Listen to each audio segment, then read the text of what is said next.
Bon, alors maintenant, c'est au tour de Louisa, qu'on a présenté tout à l'heure et qu'on est très heureux d'avoir avec nous. Et un petit mot avant de laisser la parole de façon définitive à Louisa. On va continuer à parler toujours dans une thématique qui nous a été présentée d'abord par Jean-François Lauzier, c'est-à-dire on va voir encore une fois comment les Amériques se conjuguent à l'imaginaire.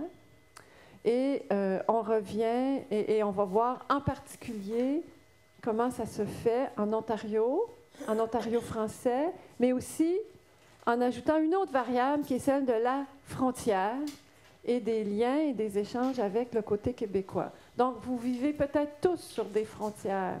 Je ne sais pas assez d'où vous venez pour dire, mais quelque part dans nos vies, on est toujours sur une frontière. Si ce n'est pas une frontière linguistique, ça peut être une frontière culturelle, ça peut être une frontière économique. Alors, sans plus tarder, je laisse la parole à Louisa et je vous invite donc à penser en mode maintenant frontière imaginaire. Allez, bonne conférence. Merci beaucoup. Je remercie beaucoup professeur Linda Cardinal et Nathalie Bélanger pour m'avoir invitée. C'est vraiment un honneur pour moi de pouvoir partager avec vous les résultats d'un projet de recherche que nous avons mené dans la région d'Ottawa-Gatineau sur le rôle de la frontière dans la vie au quotidien. Et nous sommes des géographes, donc ce qui nous intéressait, c'était l'expérience sociale de cette frontière. Alors, on parle beaucoup des frontières d'un point de vue plus politique ou géopolitique. Il s'agit évidemment ici d'une frontière interprovinciale, non pas d'une frontière internationale. Mon objectif, c'est de rajouter l'élément frontière, mais aussi de rajouter l'élément immigration. Et j'ai beaucoup apprécié l'exposé ce matin de M. Lauzier. Je vois que nous allons faire des ponts et des liens en ajoutant en fait l'expérience des immigrants de cette région. Donc, on fait un fast-forward aux années 2010 et l'expérience que font les immigrants, notamment les immigrants francophones qui viennent dans la région, mais aussi des immigrants d'origine latino-américaine. Et j'ai vu que parmi vous, il y a des Mexicains, des Cubains, donc j'espère que cela vous parlera aussi. L'objectif premier de ma présentation aujourd'hui, certains d'entre vous ont peut-être lu le texte, c'est vraiment de vous convaincre que la région d'Ottawa-Gatineau est très spéciale et elle est un lieu où on peut examiner des enjeux concernant le Canada et la francophonie. Et ça vaut la peine en fait d'étudier au niveau local certains enjeux politiques, culturels, de conflits linguistiques qui se jouent au niveau national au Canada. Donc, Ottawa-Gatineau, à travers les récits, l'expérience quotidienne des immigrants, mais vraiment pour vous montrer que c'est un microcosme et qu'ici on vit au quotidien certains de ces conflits qui se jouent au niveau national et peut-être que d'autres, en vivant dans d'autres régions du Canada, on est moins confronté au quotidien à ces enjeux-là. Donc, un peu le contexte. Nous sommes géographes, alors il me faut toujours une carte pour vous mettre droit dans le bain. J'ai l'impression que la majorité d'entre vous ne sont pas de la région, n'est-ce pas? C'est ça? OK, bon, parfait. Donc, imaginez-vous comme un immigrant qui arrive à Ottawa-Gatineau, qui veut décider où s'installer. Donc, Ottawa-Gatineau représente une région métropolitaine de recensement, mais nous avons 2 provinces, 2 municipalités, puisque nous sommes la capitale nationale, il y a aussi la commission de la capitale nationale qui gère certains aspects. Donc, vous voyez déjà qu'au point de vue juridique, administratif, il y a beaucoup de couches. Et il y a des discontinuités importantes au point de vue de la langue, des cultures, des idéologies, des politiques. Par exemple, les services, en tant que résident, on y a accès seulement dans la ville dans laquelle on réside. Donc, si on doit aller à l'hôpital à Gatineau, si on habite à Gatineau, ou à Ottawa, si on habite à Ottawa. La même chose pour les écoles, les services de garde, etc., ainsi de suite. Donc, en tant qu'immigrant, imaginez-vous arriver dans cette région et beaucoup de nouveaux arrivants n'ont aucune idée, en fait, qu'Ottawa-Gatineau, c'est 2 provinces, 2 municipalités. Et au moment où on arrive, on doit décider, OK, où est-ce que je vais trouver un logement? Où est-ce que je vais envoyer mes enfants à l'école? Où est-ce que je vais trouver mon travail? Donc, vous, qu'est-ce que vous choisiriez? Gatineau, Ottawa? Sur ce que vous savez en ce moment, où est-ce que vous voudriez vous installer? Et pourquoi? OK. Qui voudrait s'installer à Gatineau, par exemple? OK. Pourquoi? Parce que c'est ce que je connais. OK. Vous connaissez Gatineau. Est-ce que d'autres? Gatineau, mais je viens du Québec. OK. Ah, parce que vous venez du Québec. Vraiment, ça c'est super important. Merci. Oui? OK, Ottawa, d'accord. Vous connaissez rien d'autre, et vous? Gatineau. Gatineau, pourquoi? Parce que j'ai fait mes études à Québec, alors OK. je suis plus à l'aise avec la culture OK, québécoise. vous avez un lien, Oui. vous connaissez plus le Québec. Bon, oui, vous-même? Quand je suis du Nouveau-Brunswick, quand je déménageais ici, Oui. je voulais déménager à Ottawa parce que c'était la capitale nationale, OK. c'était bilingue, mais j'ai fini par déménager du côté du Québec parce que c'était moins dispendieux. Voilà. Oui, tout à fait. Oui? Moi, j'aurais choisi Ottawa Oui, pourquoi? parce que mon travail, c'est le développement des communautés francophones et il me semble qu'il y a plus de travail ici que l'autre côté. OK, ouais. OK, Merci beaucoup pour vos interventions. C'est une région, mais comme vous verrez, la géographie de la région est très complexe et elle est aussi asymétrique. Ça veut dire qu'il y a des grosses différences de part et d'autre. Le prix du logement varie énormément. La question de la langue aussi. Gatineau est français, francophone, tandis que Ottawa est inofficiellement bilingue. Le marché de l'emploi est plus développé du côté d'Ottawa, Ottawa étant plus grand que Gatineau. Il y a aussi des différences au point de vue urbanistique, architectural, etc., etc. Donc, au moment où les nouveaux arrivants s'installent dans la région, ils ne sont pas conscients en fait qu'il y a toutes ces différences. Ils doivent très rapidement commencer à prendre des décisions. Et eux, leurs décisions ne sont pas toujours fondées sur les attaches. Ceux qui sont canadiens ont peut-être une préférence pour le Québec ou pour l'Ontario, parce qu'ils ont une histoire, parce qu'ils viennent de là. Donc il y a certaines attaches, certaines appartenances, une connaissance de l'histoire, du symbolisme de la région que le nouvel arrivant n'a pas. Donc à travers le nouvel arrivant et leur récit de leur expérience de la région, on a en fait une fenêtre qui nous présente une autre vision de la région, une autre compréhension. Voilà. Donc, au moment où ils arrivent, les nouveaux arrivants doivent prendre des décisions assez rapidement. Et puis, on va voir en fait qu'ils sont assez stratégiques dans leurs décisions.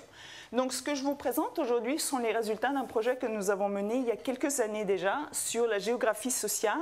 Et nous voulions voir l'expérience des groupes en situation minoritaire. Donc, nous avons inclus les minorités de langue officielle, les anglo-québécois et les franco-ontariens, les immigrants, 4 groupes différents que je vais vous présenter, les jeunes de la rue, les autochtones, parce que nous pensions en tant que groupe en situation minoritaire, peut-être qu'ils vont développer des stratégies pour en fait utiliser les avantages de part et d'autre de la frontière, que ce soit par exemple l'accès au logement, aux écoles. Nous avons trouvé avec les nouveaux arrivants, bien que les garderies soient moins chères à Gatineau, parce que le Québec a un programme, une politique de service de garde nationale avec des subventions qui fait que les garderies coûtent 7 $ par jour, tandis qu'ici, en Ontario, ça coûte 40-42 $ par jour. Parmi les nouveaux arrivants, nous avons découvert en fait que beaucoup de réfugiés préfèrent s'installer à Ottawa parce qu'à Ottawa, la ville donne aussi une subvention et en fait, ils payent encore moins, ils payent seulement 1 $ ou 2 $ par jour. Donc, la ville d'Ottawa a une subvention, puis les réfugiés ont découvert assez rapidement. Donc, ça, c'est un exemple d'une stratégie. Ce que j'aimerais ce dont j'aimerais vous parler plus spécifiquement, c'est le rôle de la langue, les enjeux de race, d'ethnicité, la culture et les lieux dans le sens d'appartenance des nouveaux arrivants à Ottawa-Gatineau de part et d'autre de la frontière. Et ce que nous avons trouvé, c'est qu'en fait, les processus d'insertion, d'inclusion, le sentiment d'appartenance diffèrent à Gatineau et à Ottawa. Donc, c'est ce que je vais vous parler, c'est que leur expérience d'appartenance en tant que nouvel arrivant diffère de part et d'autre. Donc, je vais vous présenter un petit peu des repères théoriques concernant l'étude des frontières pour essayer de voir pourquoi le sentiment d'appartenance diffère d'une part et d'autre. Notre méthodologie, puis après, j'ai beaucoup de citations des expériences des immigrants, puis je vais essayer de vous dire pourquoi tout ça, c'est important. Donc, dans notre projet de recherche, nous nous sommes inspirés de beaucoup de géographes politiques qui parlent de la frontière. Et la frontière est conceptualisée de 3 manières différentes en général. La plus commune, c'est celle de barrière. Okay? Les frontières, c'est fait là, on trace une ligne pour dire c'est mon territoire, c'est ton territoire, tu restes chez toi, moi chez nous. Chez nous, on fait comme on veut. C'est aussi une façon de filtrer, d'empêcher les gens de passer ou les objets, les produits. Donc, le rôle principal, c'est l'idée de séparer, et au point de vue international, des entités souveraines, donc des États-nations qui ont contrôle sur leur territoire. Maintenant, pour les questions d'identité et d'appartenance, une frontière qui joue le rôle de barrière a tendance, en fait, à ancrer les identités dans nous. Nous sommes, je ne sais pas moi, grecs, et puis vous êtes turcs, et puis on ne veut rien savoir de vous. Donc, c'est une tendance, en fait, à confronter un groupe contre l'autre, à les séparer, à les distinguer. Et à travers ce processus, on voit en fait un durcissement des identités. Les Grecs, ils parlent grec, ils sont orthodoxes, ils boivent le café de telle manière, et puis ils vont à la plage à telle heure. Tandis que les Turcs, eux, ils parlent turc, ils sont probablement musulmans, ils boivent le même café, mais il est turc, etc. D'accord? Donc, cette façon de voir les identités par rapport à la frontière a un côté essentialiste. Okay? Toi, tu es comme ça, moi, je suis comme ça, nous sommes différents. Puis c'est clair. Okay? Et ces tendances, en fait, la frontière comme barrière a tendance à exclure l'autre. Dès que tu es un peu différent, on ne veut pas que tu rentres dans nos territoires. Et puis ça, c'est vraiment visible de nos jours avec les questions d'immigration ou de migration mondiale. Et ce qu'on voit, c'est un durcissement des frontières à travers le monde. J'ai quelques exemples ici. Tous les murs qui sont construits un peu partout, donc Israël-Palestine, la frontière Mexique-États-Unis. L'image du bas ici, c'est l'Inde et le Bangladesh. Donc il y a plein de frontières qui sont construites de toutes parts. Okay? Est-ce que vous pouvez me donner d'autres exemples de frontières où on voit un durcissement, puis une tendance justement pour les identités à se fixer et à se construire contre l'autre? Corée du Nord, Corée du Sud. Ouais.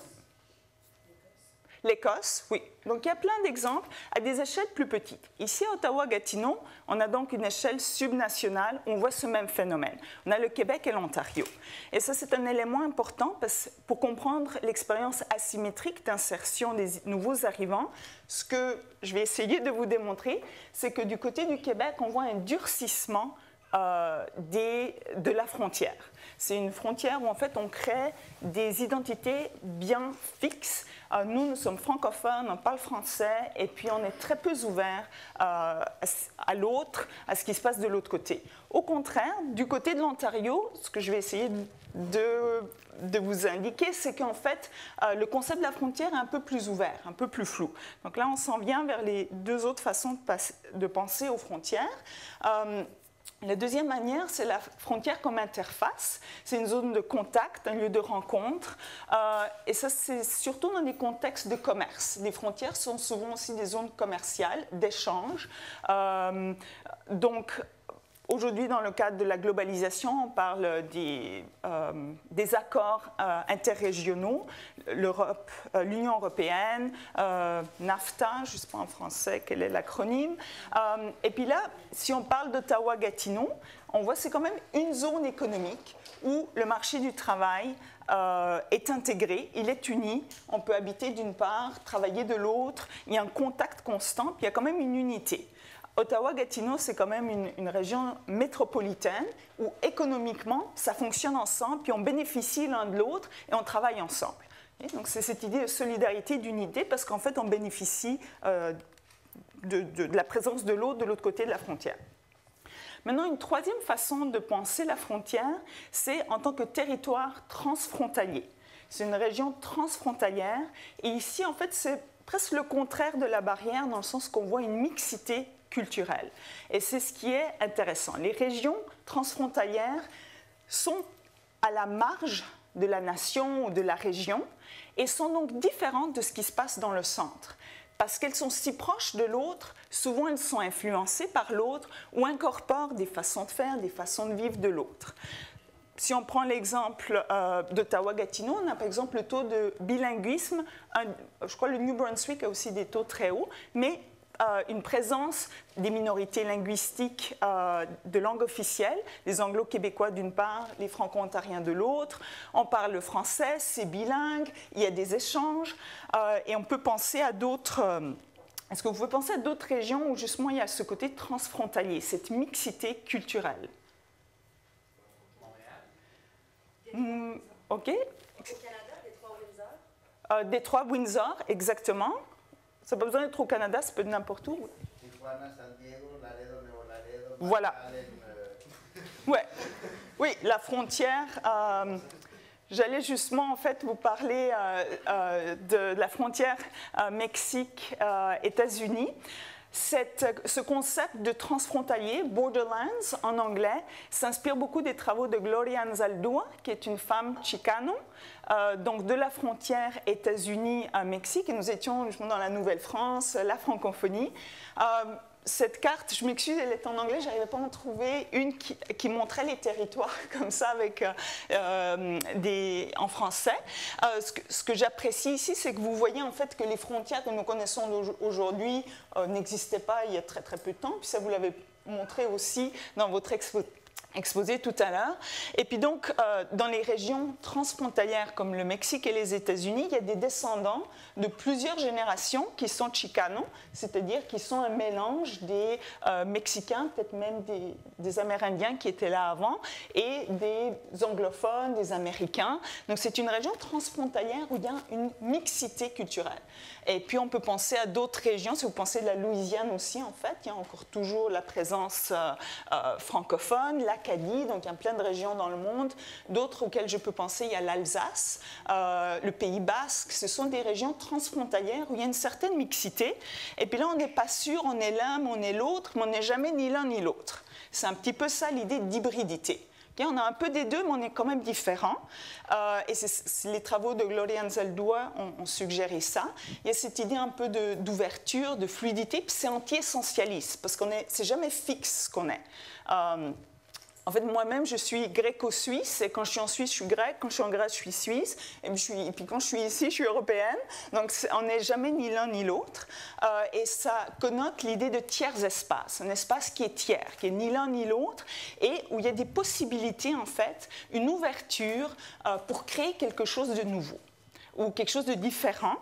Et en géographie, mais aussi dans les études culturelles, on associe ces espaces transfrontaliers avec des possibilités d'inclusion, quelque chose qui est plus progressif. On n'est ni l'un ni l'autre, on ne sait pas vraiment ce qu'on est, mais donc on est plus ouvert.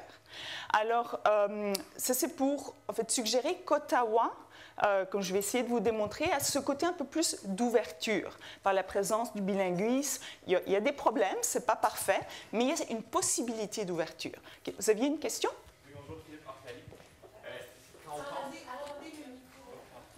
Oui, puis posez des questions, sentez-vous bien à l'aise. Oui. Donc, je suis originaire d'Ottawa. J'ai vécu un peu à Gatineau, maintenant j'habite à Montréal. On a souvent l'impression que Gatineau est perçu un peu comme une banlieue d'Ottawa. Donc, je me demande dans quelle mesure Ottawa est réellement influencé par Gatineau. OK. Donc, peut-être pas nécessairement sa proximité avec le Québec, mais oui. Gatineau en tant que tel. OK. Vous entendre. D'accord. Oui. En fait, c'est un bon point. Gatineau n'est pas une banlieue d'Ottawa. Ça, en tout cas, du point de vue des Gatinois, c'est comme ça. Je vous parlais tout à l'heure le fait que les frontières sont à la marge. Être québécois à Montréal ou à Québec et être québécois à Gatineau, ce n'est pas la même chose. Gatineau est vraiment sur les front lines, comme en zone de guerre, là, la ligne de front. Et c'est pour ça, je pense, qu'il y a un durcissement de l'identité québécoise à Gatineau. À Montréal, là, on peut être plus cool. La frontière, c'est loin. Les Anglos, là, ils ne vont pas nous attaquer. Tandis qu'ici, à Gatineau, c'est juste de l'autre côté de la rivière. Okay? Donc, est-ce que Gatineau influence Ottawa? Je viens de lire le texte de François Charbonneau sur le bilinguisme à Ottawa. Je crois que la présence historique des francophones, franco-ontariens, influence beaucoup. Mais je crois que la présence de Gatineau stimule d'autant plus Ottawa à essayer d'être bilingue. Ottawa n'est pas bilingue officiellement, ce qui est en fait, ça en veut dire beaucoup, parce que c'est la capitale nationale, etc., etc. Mais quand même, Québec est juste de l'autre côté, il y a beaucoup de francophones, donc on ne peut pas ignorer le fait français parce que Gatineau est juste là. Donc à ce niveau-là, je crois que oui. Mais bon, on pourrait débattre assez longtemps. Donc vous voyez un petit peu maintenant, je vous ai exposé les différentes façons de voir la frontière. Donc comment est-ce qu'on en fait l'expérience au quotidien? Je voulais parler du récit. OK, la dernière chose, juste parce que je vais vous donner beaucoup de citations, puis je ne veux pas que vous les preniez littéralement. Pour notre étude, nous avons utilisé le récit comme matériau pour comprendre l'expérience au quotidien des immigrants et des autres groupes minoritaires de la région. Le récit, en fait, ça fait référence à des représentations, des expériences, des pratiques du point de vue des individus eux-mêmes. Donc, ce que je vais vous présenter, les citations sont parfois des stéréotypes, des anecdotes qui, j'espère, ne choqueront personne. Si vous vous sentez visé, on pourra en parler. Ce sera un peu pour vous provoquer aussi, mais ces expériences du point de vue des individus, leur récit de leur expérience est une fenêtre vers des structures, des enjeux de pouvoir à des échelles plus hautes. Donc moi, je vais vous parler de la vie quotidienne des individus dans des espaces comme l'espace public, le travail, le voisinage, dans l'autobus quand je traverse le pont, mais tout cela, en fait, nous permet de comprendre un petit peu ce qui se passe, les enjeux, les inégalités de pouvoir et les processus d'inclusion et d'exclusion à d'autres échelles auxquelles on ne pourrait pas avoir accès sans parler aux individus eux-mêmes. Donc, les individus parlent de leur expérience. Des fois, ce sont des opinions personnelles. C'est très individuel. Ce n'est pas généralisable, mais néanmoins, c'est une fenêtre. Et puis là, ça nous permet de comprendre l'appartenance et comment eux font l'expérience de l'appartenance à diverses échelles. Je me sens bien dans le quartier, mais je ne me sens pas bien dans le pays. Je me sens vraiment proche de mes voisins, mais dans le pays, je ne me sens pas bien. Donc, c'est un exemple où l'appartenance se joue à diverses échelles. OK, notre méthodologie, ce que je voulais vous dire surtout, c'est que nous avons fait des groupes de discussion, parce que les groupes de discussion avec une dizaine de personnes permettent vraiment d'avoir un débat. Et nous avions 10 personnes qui disaient « moi je pense ci, moi je pense ça », ils n'étaient pas d'accord, et ça nous permettait en fait d'avoir une discussion, puis de créer une connaissance commune, de débattre des enjeux, puis en fait arriver à un consensus, pour ainsi dire. Nous avons fait 2 types de groupes de discussion, avec des acteurs institutionnels, des représentants qui travaillent avec les groupes minoritaires et aussi avec les membres de ces groupes. Moi, je vais vous montrer des données seulement de ce deuxième type. OK. Les communautés ciblées, je vais vous parler des immigrants, de 2 groupes en particulier, les Africains subsahariens francophones et les Latino-américains. Dans les 2 groupes, nous avions pas mal de réfugiés, mais la plupart étaient venus comme travailleurs qualifiés et tous, en fait, étaient très éduqués, mais avaient beaucoup de difficultés à s'insérer dans le marché de l'emploi. Donc, ils faisaient face à des défis. Certains avaient été là pour une dizaine d'années, d'autres étaient relativement récemment installés dans la région. Nous avons choisi 4 groupes d'immigrants différents pour des raisons en fait stratégiques, parce que nous voulions comprendre la frontière, les questions d'affinité avec les groupes dominants. Et puis, je vais vous montrer ici une carte des Chinois. Les Chinois, c'est le plus grand groupe, la plus grande minorité visible de la région, mais ils sont en 95% installés à Ottawa, pour des raisons linguistiques principalement. Le français pour les Chinois, là nous avons fait un groupe de discussion avec des Chinois à Gatineau. Nous en avons trouvé 5. Et puis, eux voulaient tous déménager à Ottawa. Ils s'étaient installés temporairement pour des questions de logement. OK. Donc, ils sont aussi beaucoup installés en banlieue. Les 2 groupes dont moi je vais vous parler, ils sont distribués de manière plus égale de part et d'autre. Donc, les Africains, pour des raisons linguistiques ou culturelles, on supposait qu'ils se sentiraient plus à l'aise à Gatineau, mais ils sont distribués également de part et d'autre. Donc, une affinité linguistique, culturelle. Les Latinos sont distribués aussi de part et d'autre, mais eux, nettement, ils n'avaient pas le facteur de la langue. Donc pour eux, ce qui nous intéressait, c'était le fait que leur affinité aux deux groupes dominants est différente. Je vais vous parler des francophones africains et des latinos. Donc un groupe a une affinité linguistique ou culturelle avec les francophones, tandis que les latinos n'ont pas cette affinité. En comparant les Africains et les latinos, on a aussi l'élément de la race et de l'ethnicité qui vient s'incorporer. Donc ce que je vais essayer de vous montrer, c'est comment la langue, la race, l'ethnicité, la culture et les lieux jouent un rôle dans leur expérience d'appartenance. Et leurs récits vont en fait nous en dire beaucoup sur les groupes dominants.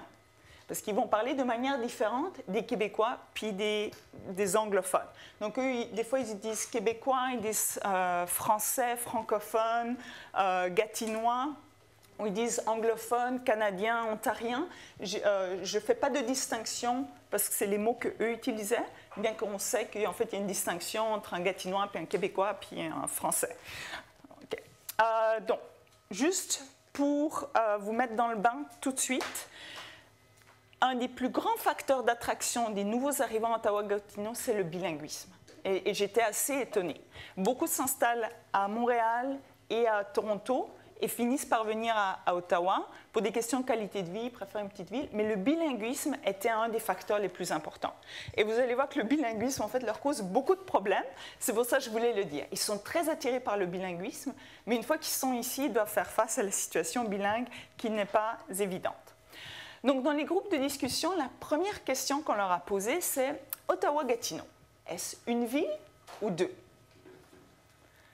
Qu'est-ce que vous pensez qu'ils ont répondu? Ils ont répondu les deux. Ils ont répondu les deux. C'était assez égal. Pour certains, c'était une, pour les autres, c'était deux. Mais très, très rapidement, ils ont dit c'est une ville, mais deux cultures. Ou c'est deux villes, et puis la culture est différente.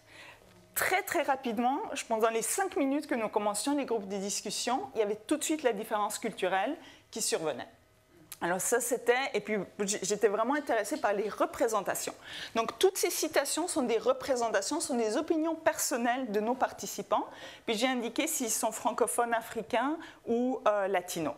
Donc le rapport amour-haine, n'est-ce pas? On le connaît bien. C'est une ville, mais il y a la volonté des hommes qui veulent que ce soit deux villes. Donc aussi le fait que la frontière est une construction sociale. Ce n'est pas quelque chose qui est naturel, qui est là. Dès qu'on passe la frontière, on sait que d'une façon ou d'une autre, ce sera différent. Il y a vraiment une volonté de se différencier, de faire une distinction. Okay? Donc la frontière barrière, là, on se distingue, on est différent. J'ai aussi des citations, on a fait les groupes avec les latinos en espagnol, puis je les ai traduits en anglais, mais je ne les ai pas retraduits en français, mais c'était la même chose. Les francophones africains ou les latinos, on sent qu'il y a quelque chose entre ces deux peuples, il se passe quelque chose. Oui, il y a deux cultures, c'est apparent, les franco-québécois puis les anglophones. Alors, une fois qu'on a passé ça, c'était dans tous les groupes. Les Chinois, tout le monde en parlait de ces différences. Et après, on parlait un petit peu, bon, comment est-ce que vous vous sentez? Est-ce que vous vous sentez mieux ici ou là? Avec qui est-ce que vous parlez? Comment sont vos interactions? Puis là, alors, les francophones africains, comme on a assumé, ils se sentent mieux à Gatineau. Il y a l'élément de la culture, de la langue, en dépit de la couleur. Je me sentais comme si j'étais au Congo, la rencontre, la chaleur humaine, tout ça. Je me sentais comme j'étais dans mon propre pays. Donc vraiment, l'affinité culturelle joue un rôle pour qu'ils se sentent bien. Et puis les latinos, ils disaient, ah ben oui, on est tous latins, c'est un truc culturel, on est plus émotif, on est plus démonstratif, tu vois, c'est le côté latin, la culture latine. Tandis que les anglophones, ben oui, ils sont un peu plus distants, ils sont un peu plus...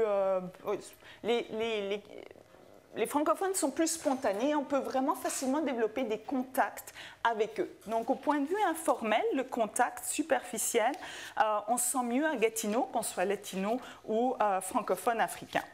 Ils ont beaucoup moins parlé des anglophones. J'ai seulement des citations des latinos. Une réfugiée qui travaillait comme femme de ménage. Et puis elle a dit, bon, à Ottawa, on me salue de façon très formelle. À Gatineau, les gens me parlent. Tandis qu'à Ottawa, j'étais comme un objet de ménage, un objet domestique. Okay? J'étais un objet. Puis une autre citation assez longue, c'était un étudiant international inscrit à Carleton. Et puis lui, il a dit, bon, j'ai en fait de la peine, les Anglos, ils créent un espace, ils sont très réservés, quand il y a une clique, c'est difficile de participer, tandis que, oh, il y a les Québécois, puis ils parlent, ils viennent, comment ça va, c'est vraiment plus facile d'interagir avec eux, tout de suite, on a le contact. En fait, peut-être que j'aimerais ça habiter au Québec, puis travailler à Ottawa. Okay? Donc ça, c'était initial, hein? C'est des anecdotes, ne prenez pas tout au sérieux. Mais après, il y avait des nuances. Alors, ça rajoute, il y avait beaucoup d'anecdotes, beaucoup de stéréotypes. Puis là, tout d'un coup, on parlait de traverser les ponts. Et puis, on remarque tout de suite au Québec, ça, je crois que c'est un stéréotype, les Québécois ne conduisent pas bien. Ils ne respectent pas l'autre. Hein. Il parlait aussi de l'état des routes. Hein. L'état des routes à Gatineau, c'est autre chose. Et puis, bon, c'était les francophones africains. C'était aussi les latinos. Les Québécois, ils sont fous quand ils conduisent, il faut vraiment faire attention, ils klaxonnent, tout ça, ça n'arrive pas à Ottawa. Puis quelqu'un d'autre qui disait, ben, à Ottawa, c'est beaucoup plus civilisé, on te respecte et tout. Okay? Donc, les Québécois sont plus chaleureux, mais ils sont un peu moins respectueux. OK? Oui. Oui. Ça ne veut rien dire. C'est leur perception. Oui. Ayant conduit dans des grosses villes comme Athènes et Buenos Aires, au Canada, ils sont très respectueux. Là. Après, de manière un peu plus formelle, on a parlé de développer des amitiés. Et là, c'était seulement dans un groupe de discussion avec les Latinos où ça a surgi. Où ils disaient, ben, les Québécois, oui, au début, sont plus spontanés, c'est facile de développer un lien avec eux. Mais en fait, pour développer les amitiés, c'est plus difficile. Et en fait, on ne se sent pas trop en confiance avec eux ou eux ne sont pas très confiants. Avec les Anglos, par contre, ils sont plus froids, plus réservés au début, mais si tu persistes à travers le temps, ben, tu peux développer une relation, une amitié plus profonde. C'est un petit peu...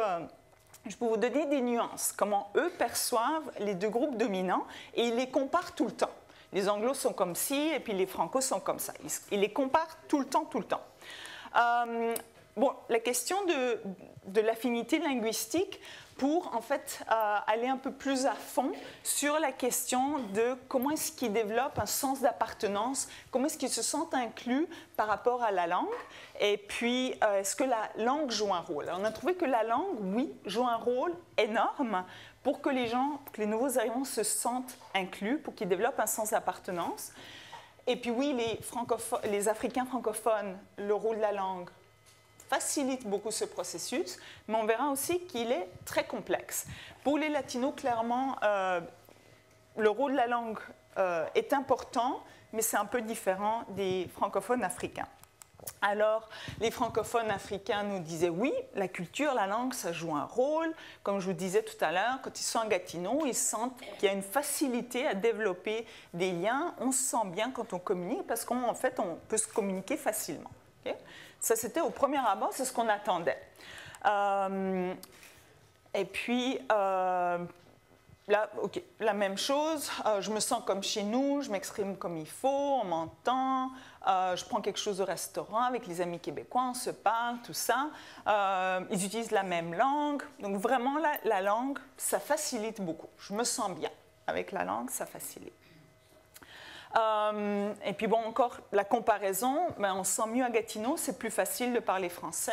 Tandis qu'à Ottawa, si tu vas dans un magasin, il faut parler anglais. Donc nettement, Gatineau, point de vue de la langue, c'est plus facile qu'à Ottawa pour la question de la langue. Même si Ottawa c'est bilingue, ben, Gatineau c'est plus facile. Néanmoins, il y a aussi des différences linguistiques et ça joue un rôle important pour certains de nos participants. Le fait que les accents sont différents, les idiomes, les expressions, les mots, les façons de parler. Et puis certains trouvaient qu'ils avaient de la difficulté en fait à communiquer parce que leur français était différent. Et pour certains, ces différences linguistiques, bien qu'ils parlent le français, sont très fortes. Et puis là, on verra que ça joue un rôle dans leur expérience d'inclusion. Alors certains étaient choqués par les jurons qu'utilisent les Québécois. Ils disaient... ça me choque, même quand ils parlent de choses sérieuses. Et puis là, moi, ce qui m'intéressait, c'est que le fait, un élément qui me met à l'écart. Okay? Je sens qu'il y a des écarts, il y a des différences, ce qui m'oblige à me retraiter. Okay? Donc là, ça suggère un petit peu, on parle d'une manière différente et beaucoup étaient choqués par les jurons. Ils trouvaient qu'ils ne se comprenaient pas. Et puis là, OK, on parle la même langue, mais on ne parle pas la même langue quand même. Et dans le lieu du travail, ça peut causer des problèmes, au point où, pour certains, la langue devenait une barrière dans leur progression dans la carrière, dans leur progression professionnelle. Donc ça, c'était un monsieur qui avait habité à Montréal et après il s'était installé ici dans la région et il avait fait toutes sortes d'emplois, le cleaning, comme il disait. Il avait travaillé en usine, il avait travaillé en bureau et il trouvait que la langue était un problème pour lui. Comme il dit ici au milieu, ils ne comprennent pas pourquoi vous n'embarquez pas, ils nous qualifient déjà. Cela peut avoir des conséquences au niveau des relations de travail. Vous vous faites mépriser par votre supérieur, avec tous les risques et conséquences de perte d'emploi. Donc pour lui, c'était un gros problème. Il trouvait que sur le marché du travail, dans le lieu de son emploi, les différences linguistiques étaient un problème pour lui. Et puis, ce qui s'est avéré, c'est que certains, en fait, préfèrent habiter à Ottawa parce qu'ils sentaient que la langue, le rôle de la langue faisait que c'était moins difficile pour eux. Donc là, lui-même, il dit, c'est une question totalement subjective. Effectivement, je préfère vivre à Ottawa qu'à Gatineau. Je sais qu'à Ottawa, l'anglais, c'est une langue que j'ai appris. J'ai la volonté de la pratiquer parce que c'est un choix. Le français, c'est ma langue d'origine, je ne l'ai pas choisi. Malheureusement, le français que je pratique n'est pas le même que celui qu'on trouve à Gatineau et on me le fait suffisamment comprendre. Donc, j'ai moins d'affinité. Si ce n'est la langue avec eux qu'avec les anglophones, au moins, j'ai choisi une certaine partie. Donc, c'est un choix. Et ici, ce que j'aimerais commencer à vous indiquer, c'est que les immigrants, en fait, font des décisions très stratégiques et ils ont une agentivité. C'est eux qui décident. Et là, je préfère Ottawa, bien que ce soit plus anglophone, parce que justement, je me sens plus à l'aise avec la question de la langue. Donc la frontière leur permet en fait de développer ces stratégies et vous allez voir que beaucoup de francophones africains préfèrent Ottawa pour toutes sortes de raisons. Et là j'ai d'autres citations, justement comme africains francophones, en fait au Québec on nous le fait comprendre, on se fait tout le temps demander tu as un accent, tu viens d'où? Nous les francophones, qu'on soit parisiens, québécois, africains, nous sommes coincés. Alors là ils trouvaient que les anglos étaient plus ouverts, ils étaient plus tolérants, tandis que les francophones, c'est pour les étudiants de la francophonie, qu'en fait, les différences de français peuvent jouer un rôle à créer des différences parmi les francophones. Donc, il faut qu'on dépasse ce stade. La francophonie nous pousse à aller plus loin, à s'autogénérer, à créer une richesse économique. Fait que si tous les francophones, on se met ensemble, on va être plus forts. C'est ce qui manque de notre côté. C'est pour ça que nous venons tous ici à Ottawa. Mais on est des francophones et c'est une culture anglo-saxonne. Okay? Nous choisissons de venir ici. Nos intérêts ne sont pas là. Okay? Donc, les questions parce qu'on est francophone, ça ne veut pas dire qu'on s'entend tous et puis qu'on est bien ensemble.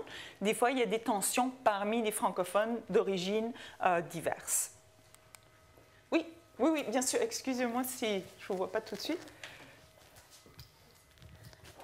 Les propos qu'on vient juste de voir, c'est quelque chose que j'entends aussi chez les francophones minoritaires du Canada. Je me demandais si vous aviez des données là-dessus aussi. Oui, nous avons étudié aussi les franco-ontariens et puis les anglo-québécois. Et en fait, on a trouvé pour les minorités de langue officielle des différences. Les anglo-québécois se sentent à l'aise avec les anglophones à Ottawa. Ils sentent des citoyens de seconde classe quand ils viennent à l'hôpital, par exemple, parce qu'eux doivent toujours attendre, parce que les Ontariens ont la priorité pour accéder aux services d'urgence. Donc, ils se sentaient seconde classe à ce niveau-là, mais pas du tout au niveau de la langue ou de la culture. Tandis que les Franco-Ontariens au Québec avaient une mauvaise expérience, entre autres à cause de l'accent. Et ils nous ont dit à plusieurs reprises on se sent rejeté, ils ne nous comprennent pas, ils ne comprennent pas qu'on est différent, mais qu'on parle français pareil, ils ne sont pas solidaires avec nous. C'était des propos très semblables. On n'a pas fait l'analyse des franco-ontariens avec les francophones, parce que c'est ma collègue qui s'est occupée des franco-ontariens, mais il y a un chapitre qui traite exactement de l'expérience des franco-ontariens. Oui, je voulais vous circuler le livre. Donc, dans le livre, on a des chapitres sur les franco-ontariens puis les anglo-québécois. Donc, je peux vous le transmettre. Oui? J'aurais une question rapide. J'habite Ottawa, Joël Dupuis, franco-ontarien d'origine. Je me demande, est-ce que, de façon générale, les gens qui ont été interviewés, cette mobilité des deux côtés de la frontière existe nécessairement. Moi, je connais des gens d'Ottawa qui consomment pas Gatineau, c'est-à-dire qui ne fréquentent pas Gatineau de façon quotidienne, même hebdomadaire. On va peut-être aller au parc de la Gatineau se promener dans le parc pour le loisir, mais à part ça, la vie se fait exclusivement d'un côté de la rivière. C'est une très bonne remarque. En fait, vous venez de décrire exactement l'expérience. Pour ceux qui habitent à Ottawa, la géographie Gatineau, c'est comme une inconnue. Et puis, on voyait vraiment un pont, c'est Ottawa et le parc La Gatineau. Wakefield, peut-être, Chelsea, mais c'est l'autoroute, puis on va au parc La Gatineau. Puis ce qu'il y a entre, on n'a aucune idée. Des restaurants? Des restaurants? Non? Pas beaucoup. Moi, j'y vais. Oui, OK. Mais pas beaucoup. C'était pas beaucoup. Parmi ceux qui habitaient, parmi les immigrants, les Chinois, les Latinos avaient un problème, ils n'avaient pas de voiture, puis ils disaient, c'est impossible d'aller à Gatineau sans voiture. Tu as besoin d'une voiture pour circuler. Ils parlaient aussi du fait qu'ils se perdent toujours à Gatineau. Dès qu'ils vont à Gatineau, ils se perdent. C'est peut-être des expériences personnelles. Parmi les immigrants, les franco-africains, il y en avait beaucoup qui avaient vécu des deux côtés.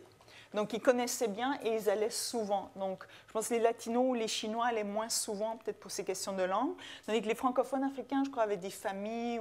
Toutes les associations africaines sont Ottawa-Gatineau. Donc, les Burkinabés ou les Ivoiriens, leur association, c'est les deux côtés. Donc, il y avait des différences. Et puis, oui, enfin, il y a ce couloir. Et puis, dans le livre, on a fait des cartes où on montre justement la carte mentale d'Ottawa-Gatineau, de ceux qui habitent à Ottawa. Puis, c'est Hull, tout ça. Bon, Hull, pour certains, Hull fait partie, en fait, d'Ottawa. Mais après, c'est Gatineau, on ne sait pas ce que c'est. Puis après, c'est le parc de la Gatineau. Ouais. Il y a un trou noir, là. C'est un fossé. Ouais. Puis, en Suisse, on parle du fossé entre la partie romande de la Suisse puis la partie alémanophone. Il y a un fossé ici aussi. Vous aviez une question? Oui, en fait, Annie Desnoyers de Montréal, je crois que l'élément clé ici, c'est vraiment la dernière phrase. Donc, Ottawa, c'est par intérêt, on imagine intérêt économique, mais nos cœurs sont de l'autre côté. Ouais. Puis ça, il y a un grand parallèle à faire avec les Québécois qui vont émigrer, par exemple, à Toronto. Oui. Ou à Ottawa. Oui. C'est par intérêt économique, oui. mais le cœur reste de l'autre côté. Oui, il y a l'intérêt économique. Je crois l'intérêt aussi, peut-être la vie quotidienne est plus facile pour certaines choses. Moi, je ne le réduirais pas juste à l'économique. Je crois qu'il y a d'autres aspects. Mais le cœur, je crois, ça fait vraiment référence à ces liens culturels, la francophonie. Donc, le cœur est de l'autre côté. Mais on a de la difficulté, alors on vient de ce côté. Et puis vous verrez, j'ai une autre citation que j'adore, où ils disent en fait qu'on soit d'un côté ou de l'autre, on n'arrive jamais à atteindre l'idéal qu'on aimerait. Donc ça s'en vient. OK, pour les Latinos, je vais passer un peu plus vite. La langue jouait un rôle, puis pour eux vraiment, parler la langue était important dans leur inclusion. Beaucoup ne parlaient pas français, donc ils disaient on ne va pas déménager à Gatineau parce qu'on ne parle pas français, on va être exclus, donc on reste à Ottawa. Mais ultimement, ils disaient on se sent mieux avec les autres immigrants que des francophones ou des anglophones. Donc c'était ça. Alors je vais passer là-dessus. Un autre thème qui a surgi assez fortement, c'est la question des politiques linguistiques, et ils étaient vraiment conscients les lois linguistiques. Et autant les franco-africains que les latinos ont dit les lois pour soutenir le français au Québec, ça nous exclut. Puis là, c'est un exemple de fixité. La loi, la perception de nos participants, c'est que les lois linguistiques au Québec sont exclusives parce qu'elles fixent. C'est le français et on ne peut pas parler autre chose, puis c'est un peu différent, il y a moins de tolérance. Okay? Tandis qu'à Ottawa, ils sentent que le bilinguisme, bien qu'inofficiel, permet une certaine ouverture. C'est plus souple, c'est plus tolérant à quelqu'un qui est différent ou qui parle autrement, où on peut choisir, en fait, si on veut parler en français ou en anglais. Donc, j'ai deux citations d'un franco-africain puis d'un latino qui font référence à ces lois, où c'est ce que j'utilise pour suggérer qu'en fait, c'est plus fixe à Gatineau et plus ouvert à Ottawa. Marisa du Brésil. Oui. Est-ce que vous avez remarqué, là, dans les entretiens que vous avez faits, des alternances codiques pour ces gens que vous avez interviewés? C'est-à-dire, quand ils parlent en français, ils mettent des mots en anglais ou des expressions en anglais, par exemple, ou autre, ou ce phénomène n'est pas apparu? Non, non. Avec les franco-africains, c'était français-français. Ils utilisent le mot anglais dont je me souviens, c'est le cleaning. Où ils disaient, quand tu veux, le premier emploi, c'est dans le cleaning. Ils utilisaient le cleaning. Puis les latinos, c'était en espagnol. Puis ils n'ont pas utilisé d'anglais ou de français. Non, je ne m'en souviens pas. C'était en espagnol, oui. Donc, c'est pour suggérer cette différence. D'autres questions? Oui. Oui, donc vous parlez de la place que les gens accordent au bilinguisme non officiel à Ottawa. Est-ce que les gens avaient conscience de l'existence d'institutions francophones comme le bilinguisme, les services en français à la ville d'Ottawa ou les écoles en français? J'en viens. J'y arrive. OK. Donc, c'est pas tout rose non plus à Ottawa. C'est plus ouvert, mais c'est pas parfait. Okay? Bilingue, vraiment. Et puis, justement, c'était un monsieur qui avait une famille qui s'est installé à Ottawa. Mais vraiment, le bilinguisme à Ottawa, c'est assez asymétrique. C'est que vous parlez très bien anglais, que vous connaissez quelques mots de français. Ça suffit pour être dit comme bilingue. Et lui se plaignait qu'il apportait... quand vous retrouvez dans une école pour inscrire votre fils ou votre fille, que personne censé devrait parler français, en fait, vous vous rendez compte que votre anglais est meilleur. Donc, ils étaient conscients qu'il y a une carence. Donc, santé, éducation, il y a des carences à ce niveau-là. Ce que je soupçonne, c'est que cette personne est peut-être allée dans une école d'immersion. Parce que beaucoup d'immigrants ne sont pas conscients qu'il y a les écoles anglaises, françaises et les écoles d'immersion. Donc, moi, ce que je soupçonne, c'est que cette personne est allée dans une école d'immersion en français. Et puis donc, la personne ne parlait pas français parce que c'est... donc, Ottawa est plus ouvert à cause du bilinguisme, mais ce n'est pas parfait. Et notamment sur le marché de l'emploi, ça c'est quelque chose que les franco-ontariens ou les minorités de langue officielle sont confrontés dans d'autres régions du Canada, c'est qu'il y a la question linguistique. On a beau avoir des services, mais on doit quand même travailler dans la langue dominante de la région. Donc, dans le cas des francophones africains, je ne maîtrise pas l'anglais, ce serait plus difficile de trouver un emploi, puis ils veulent tous obtenir l'emploi dans la fonction publique. Donc, en administration, je serais confrontée au groupe anglais. Et puis... le bilinguisme ici, c'est comme une notion imposée aux francophones. Puis là, je crois que les franco-ontariens partagent cette expérience. On demande aux francophones de parler convenablement les deux langues, mais il y en a au gouvernement fédéral qui ne parle que l'anglais. Ça frustre quand on va chercher du travail, c'est écrit bilinguisme. Donc le bilinguisme est un peu asymétrique. Les francophones sont vraiment bilingues, les anglophones, bon, on parle quelques mots, puis... donc en gros, ce qui en ressort, c'est que autant les latinos que les francophones africains se sentaient mieux en Ontario. Puis là, c'est cette idée d'ouverture. J'ai l'impression que l'Ontarien a tendance à être un peu plus ouvert, un peu plus large, ce qui fait que je peux venir avec ma différence. On m'accordait une plus grande ouverture qu'à Hull. Hull, c'est un des quartiers de Gatineau. C'est ce que j'ai personnellement perçu. Mais ce n'est pas tout rose, hein? Vous allez voir... tout ça, tout de suite avec cette citation qui est une de mes préférées. Donc, c'était un débat là, avec les Franco-Africains.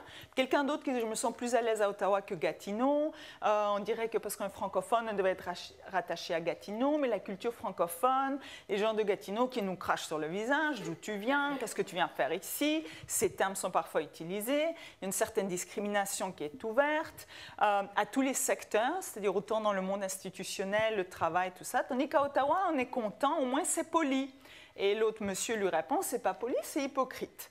Donc, ce qu'il en ressent, c'est pas qu'il n'y a pas de discrimination à Ottawa, c'est juste qu'elle est polie, elle est hypocrite. Ils sont plus respectueux à Ottawa, c'est ça en fait. Donc c'est juste pour dire que c'est pas parfait à Ottawa non plus. Ils sont confrontés à des processus différents. Oui. Ils ont dit respectueux. J'ai des citations à la preuve, un peu plus loin. Je ne sais pas avec les temps comment je suis rendue. Il y a une question? Bientôt, oui. Okay. Ce que je trouve très intéressant, en fait, de votre exposé, c'est l'écart entre les perceptions puis en fait la réalité, c'est-à-dire la représentation qu'on a d'Ottawa comme ville bilingue, probablement à cause du fait que l'affichage dans la ville, il y a plus d'affichage bilingue à Ottawa qu'il y en aurait à Gatineau, aussi l'unilinguisme français qui prime, alors que Gatineau, c'est la ville la plus bilingue au Canada. On a un taux de bilinguisme parmi les citoyens de Gatineau de 65 à 70 %, alors que dans la réalité, à Ottawa, je pense que ça s'élève à 18-20 %. C'est beaucoup plus faible. Très, très faible à Ottawa. À l'inverse d'Ottawa à Gatineau, où ils sont les 2/3. Donc, c'est juste fascinant de voir l'écart qu'il peut y avoir entre les perceptions puis la réalité sur le terrain. Le taux d'unilingue anglophone est vraiment plus fort, oui. Et il y a beaucoup, en fait, d'Ontariens qui habitent à Gatineau, donc ils sont obligés d'être bilingues. Et puis, je pense que beaucoup de Québécois qui habitent à Gatineau travaillent dans la fonction publique et doivent parler anglais. Donc oui, ça c'est tout à fait vrai. Ce que moi je voulais souligner, c'était plus le fait que l'expérience est différente et puis qu'en fait leur perception du groupe dominant est différente et à cause de la frontière, ils les comparent constamment. Ils sont plus ouverts, ils sont plus chaleureux, mais ils sont plus rudes. Tandis qu'ici, ils sont plus ouverts, ils sont plus polis, réservés et respectueux. Et on va prendre une autre question? Oui, bien sûr. Okay. Donc, bon, merci. Oui. Par rapport à la distribution spatiale, est-ce que les groupes s'établissent par rapport à la langue ou par niveau de qualification? Par exemple, les latinos, les africains qualifiés, s'établissent avec les classes sociales plus qualifiées ou par groupe ethnique? OK. Pour ce qui est de la concentration, pour les latinos, ils sont pas concentrés. Il n'y a pas de quartier latino, par exemple. Donc, les latinos se distinguent d'autres groupes par rapport aux Chinois, par exemple, parce que, comme vous savez, l'Amérique latine, c'est 23 pays différents.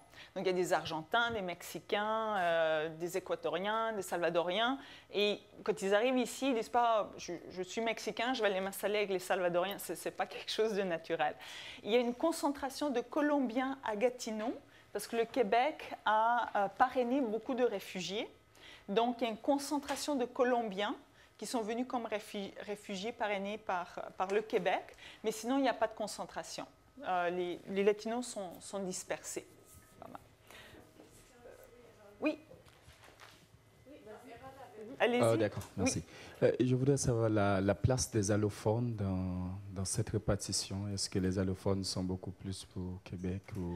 Oui, j'avais un tableau, mais je l'ai enlevé pour finir. Oui. Pour ce qui est du pourcentage, il est plus élevé à Ottawa qu'à Gatineau. À Gatineau, 10% de la population est née à l'étranger, tandis qu'à Ottawa, c'est 24%.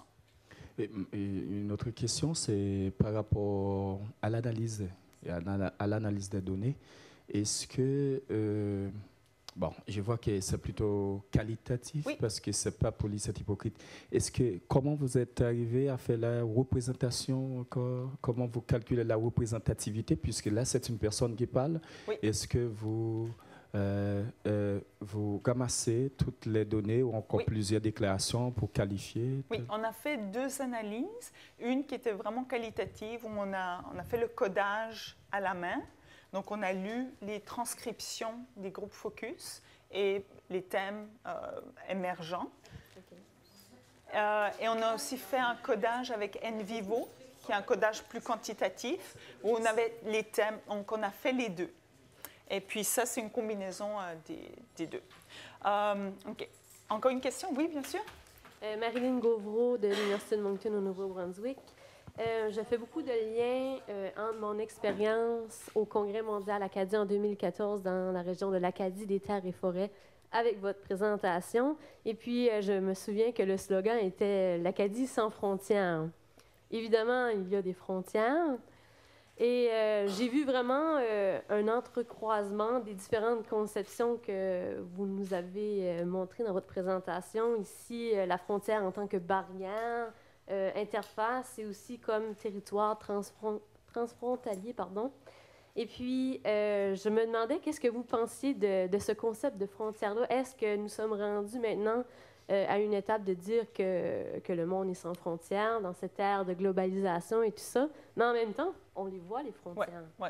Non, les frontières sont là, elles sont bien concrètes. Et en fait, j'étudie l'immigration, le transnationalisme, et je suis effroyée en fait avec ce qui se passe avec les frontières et le durcissement des frontières. Est-ce qu'on voit ce qui se passe avec la Méditerranée, en Australie? Donc les frontières sont là, elles sont dures. Et puis on parle, oui, on est un monde global sans frontières pour les finances, les biens, la production globale, tout ça. Mais pour les humains, les êtres humains, surtout quand on vient de certains pays, les frontières sont infranchissables.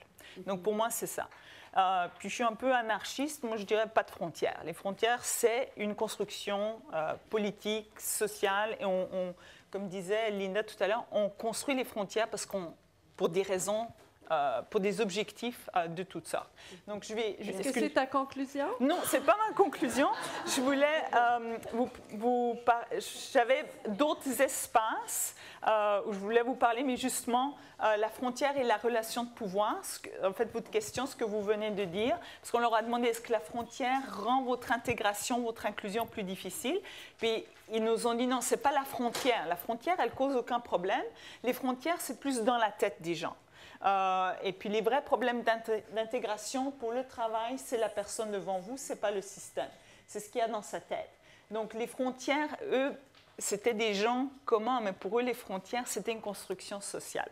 Donc pour ma conclusion, si je peux prendre rapidement. Donc, les thèmes d'appartenance, d'inclusion, d'identité étaient vraiment prominents dans nos... Parce qu'on leur demandait, la frontière, c'est quoi votre expérience? Et eux, on parlait de ces questions d'appartenance, et notamment des différences, cette géographie très complexe de la région avec l'asymétrie du bilinguisme, et à travers les récits de nos participants, dans ce cas les immigrants, en fait, on a pu percevoir un petit peu leur expérience, le rôle de la langue, l'ethnicité, la race, et puis surtout une description, leur représentation de la culture et des attitudes des groupes dominants dans la région. Et puis en fait, ils sont très stratégiques. Ils utilisent la frontière pour leurs intérêts. Donc, ils ne se laissent pas forcément influencer ou... Ce n'est pas la frontière qui leur dicte, mais néanmoins, on peut se demander jusqu'où est-ce que la frontière cause ces différences. Parce qu'avec la présence de la frontière, on compare toujours de l'autre côté.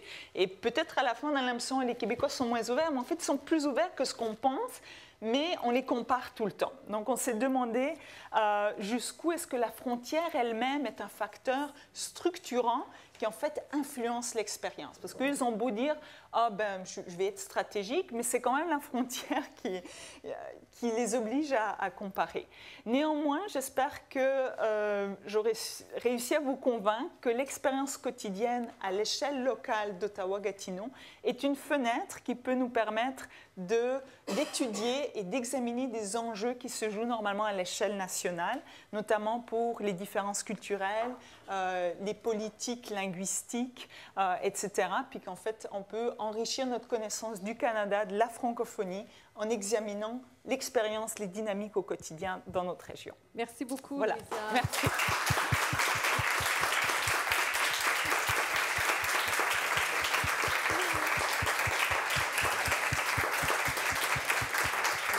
Je pense que tout le monde a beaucoup aimé cette présentation et un petit cadeau de notre part en guise d'appréciation. C'est très apprécié. Je vous souhaite un bon restant de votre école d'été, l'université d'été. Et puis, si vous avez des questions, si vous voulez me contacter, n'hésitez pas. Merci. Le livre, ce n'était pas un cadeau, malheureusement. Oui. Donc, il faudra le redonner à Louisa.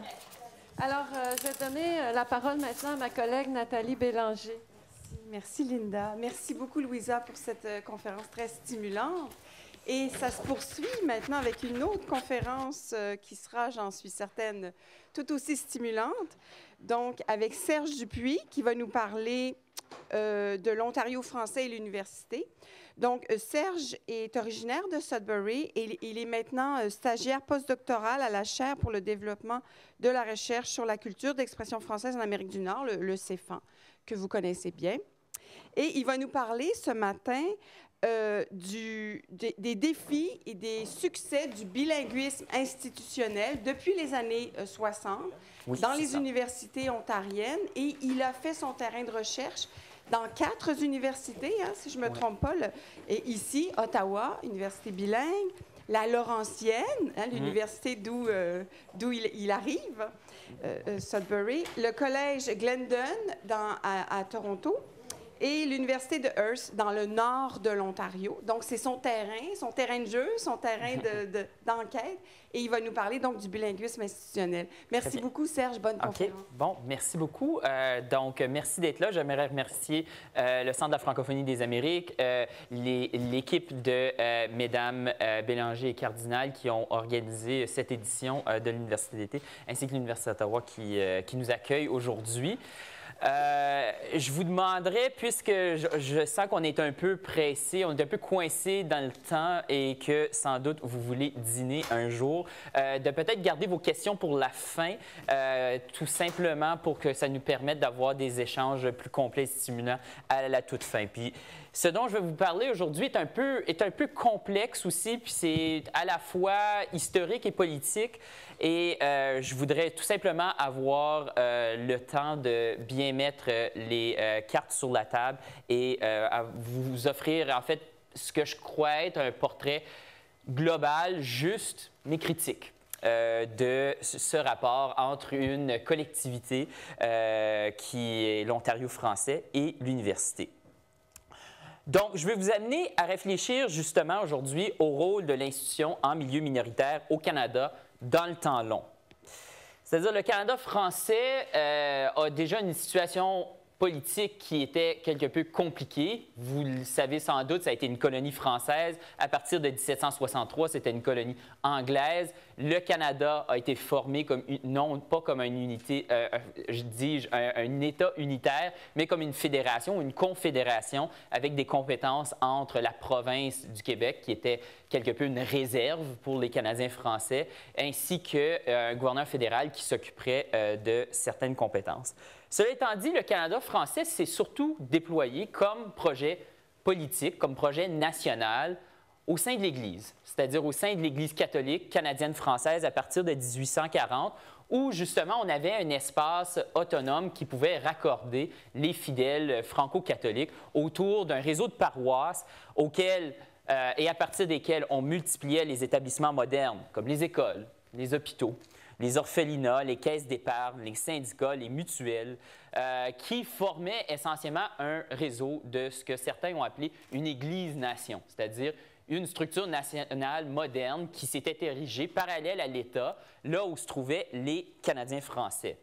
Là, je vais vous montrer une carte qui correspond peut-être à l'époque au sommet un peu là, du Canada français, c'est-à-dire au milieu du 20e siècle, où on peut voir très clairement ici que les francophones, à cette époque-là, étaient majoritaires au Québec, dans la grande majorité des régions, mais que cette présence canadienne-française-là avait débordé les frontières en 1840 et 1930 pour aussi se retrouver dans le nord du Nouveau-Brunswick et dans l'est et dans le nord-est de l'Ontario principalement. On peut voir qu'il y en a d'autres qui sont allés un peu plus loin, vers la Nouvelle-Angleterre, ou les Acadiens qui avaient été déportés vers la Louisiane, et encore des Canadiens français qui s'étaient installés dans l'ouest, mais dans des plus petites concentrations.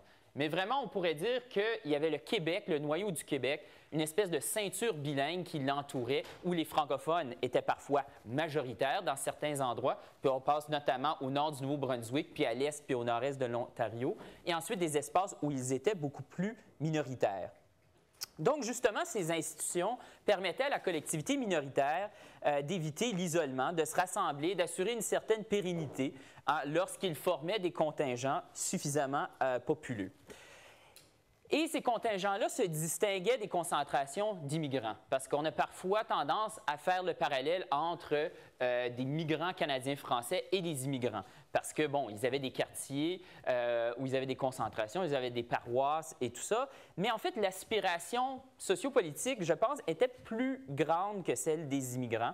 On voulait plus que tout simplement transmettre quelques rudiments de la culture aux enfants, mais aussi accueillir des nouveaux parlants français, au travers des institutions de l'Église, et aussi se renouveler par la natalité. Donc, on ne cherchait pas, comme les Italiens de New York, par exemple, à avoir une génération d'immigrants, génération bilingue et génération intégrée. On cherchait à ce que les enfants nés, par exemple, à Manchester, en Nouvelle-Angleterre, où les Canadiens français composaient la moitié de la population, ou à Sudbury, dans le nord de l'Ontario, ou à Edmundston, au Nouveau-Brunswick, on espérait justement qu'il y aurait une continuité culturelle, que les enfants et les petits-enfants maintiendraient cette langue-là et cette culture-là. Ce qui amène, par exemple, le sociologue Joseph Yvon-Thériault à parler d'une volonté de faire société. C'est-à-dire, quelque part, l'ethnie et la nation. C'est-à-dire, c'était ni un projet politique comme l'État-nation d'Haïti, où on a un État à la volonté d'une majorité, ni en fait comme des concentrations d'immigrants comme les Italiens à New York, mais quelque part entre les deux, quelque part entre l'ethnie et la nation, où on avait une volonté de faire une société minoritaire, où justement on retrouverait ce que Rémi Légère appelle un désir de pouvoir, c'est-à-dire un désir de pouvoir manifesté tantôt par des requêtes pour l'autonomie, c'est-à-dire l'autonomie institutionnelle, là où c'était possible, au travers des écoles, des hôpitaux, des paroisses, etc., et parfois par la reconnaissance. Et la reconnaissance dans les milieux majoritaires pouvait passer par différents moyens, c'est-à-dire par des lois sur les langues officielles, des places réservées aux Canadiens français, mais une reconnaissance du statut distinct de cette minorité-là. Donc, ni l'État-nation, ni la minorité ethnique, les collectivités minoritaires, surtout de la ceinture bilingue, mais on a retrouvé un peu de ces manifestations-là dans d'autres endroits plus minoritaires, comme la Nouvelle-Angleterre et la Louisiane et l'Ouest canadien. Mais ça s'est surtout manifesté, a connu le plus de succès, je dirais, dans la ceinture bilingue qui entoure le Québec. L'état actuel de l'autonomie institutionnelle et de la reconnaissance en francophonie ontarienne fait en sorte qu'il y a environ 57 % des Franco-ontariens qui maintiennent leur langue au cours de leur vie. C'est-à-dire que 43 % des Franco-ontariens vont perdre leur habileté de converser en français au cours de leur vie. C'est la statistique qu'on a tout de suite. Donc, justement, cette volonté de faire société a une application qui est imparfaite sur le terrain. C'est entendu. Il y a à la fois une autonomie institutionnelle qui se réalise et une forme de reconnaissance au travers d'une loi sur les services en français, entre autres. Mais la pression de l'acculturation va varier beaucoup d'une région à l'autre. En fait, si je peux pointer ici, en fait, dans les régions où les Franco-ontariens sont majoritaires, c'est-à-dire la grande zone argileuse du Nord-Est, l'Est ontarien et même la région du Nipissing, on ne parle pas d'acculturation, c'est un phénomène qui est à peu près non existant. Peut-être qu'il ressemble à 10-15 % dans le maximum des cas, mais essentiellement parce qu'on a des institutions, mais aussi parce qu'on forme des majorités. En fait, la pression du milieu social pour s'intégrer à la majorité anglophone est beaucoup plus faible. Alors que dans les régions comme Toronto, où certes, il y a beaucoup de Franco-ontariens et beaucoup d'immigrants qui parlent le français, eh bien, la pression pour l'intégration est très forte. En fait, la majorité des jeunes du sud de l'Ontario vont perdre leur français au cours de leur vie. Et ce n'est pas nécessairement parce qu'ils n'ont pas d'école, mais en partie parce que le milieu social est tellement anglo-dominant que, justement, on finit par se retrouver avec une très faible rétention culturelle. Donc, par exemple, si à Toronto, on a une rétention culturelle d'à peu près 30 % chez les jeunes franco-ontariens, c'est en partie parce qu'il existe ces écoles-là. Il existe des écoles qui permettent une autonomie institutionnelle et qui permettent à la langue de continuer chez un jeune sur 3 à peu près. Et cette continuité serait à peu près nulle. En fait, il n'y aurait à peu près aucune rétention linguistique aujourd'hui s'il n'y avait pas ces écoles-là. Cela étant dit, ça démontre que l'autonomie institutionnelle n'est pas suffisante, justement, pour assurer la pérennité d'une collectivité.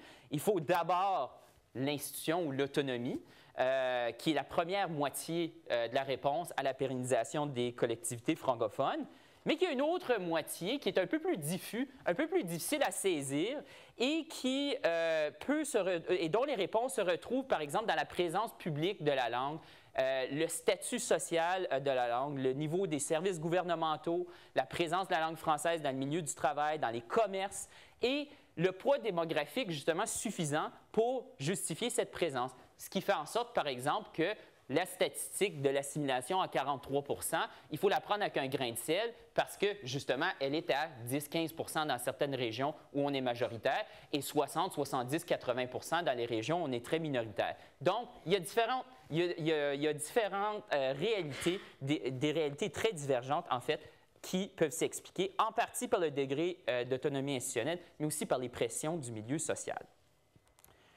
Donc, l'autonomie institutionnelle, là où c'est possible, et la reconnaissance dans les espaces communs, voilà ce qui peut permettre à une collectivité francophone d'assurer sa pérennité. Mais dans le cas qu'on est appelé à étudier aujourd'hui, c'est-à-dire le cas des universités bilingues, on retrouve justement une grande reconnaissance pour la collectivité francophone, pour les Franco-ontariens.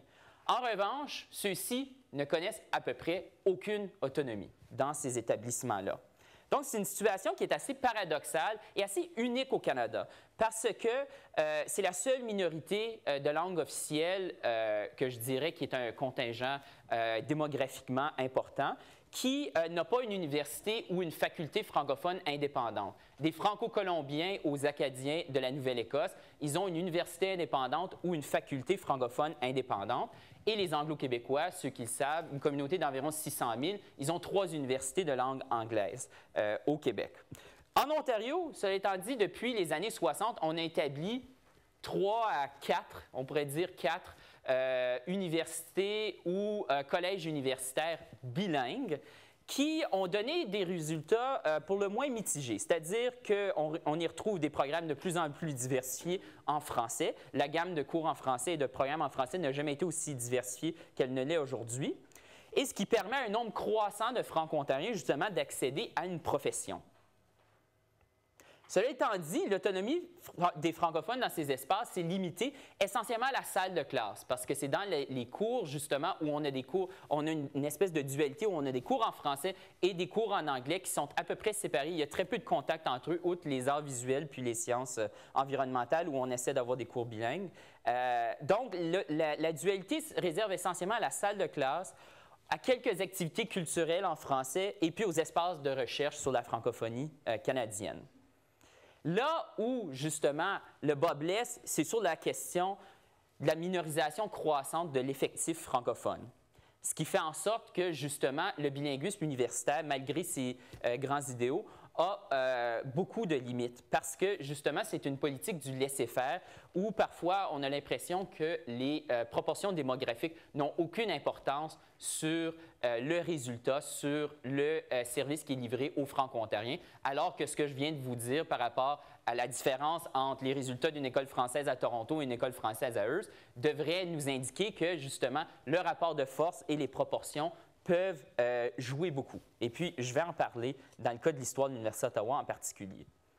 Donc, mon argument ici, c'est que les universités bilingues ont d'abord été créées pour offrir des services régionaux, OK, pendant la foulée de l'expansion du régime universitaire en 1955 et 1970. Ainsi, les universités bilingues s'en sont tenues à l'exigence d'offrir des services aux Franco-ontariens dans l'Est et dans le Nord-Est. Mais aucune université n'a jamais été pensée ni par ni pour les Franco-ontariens.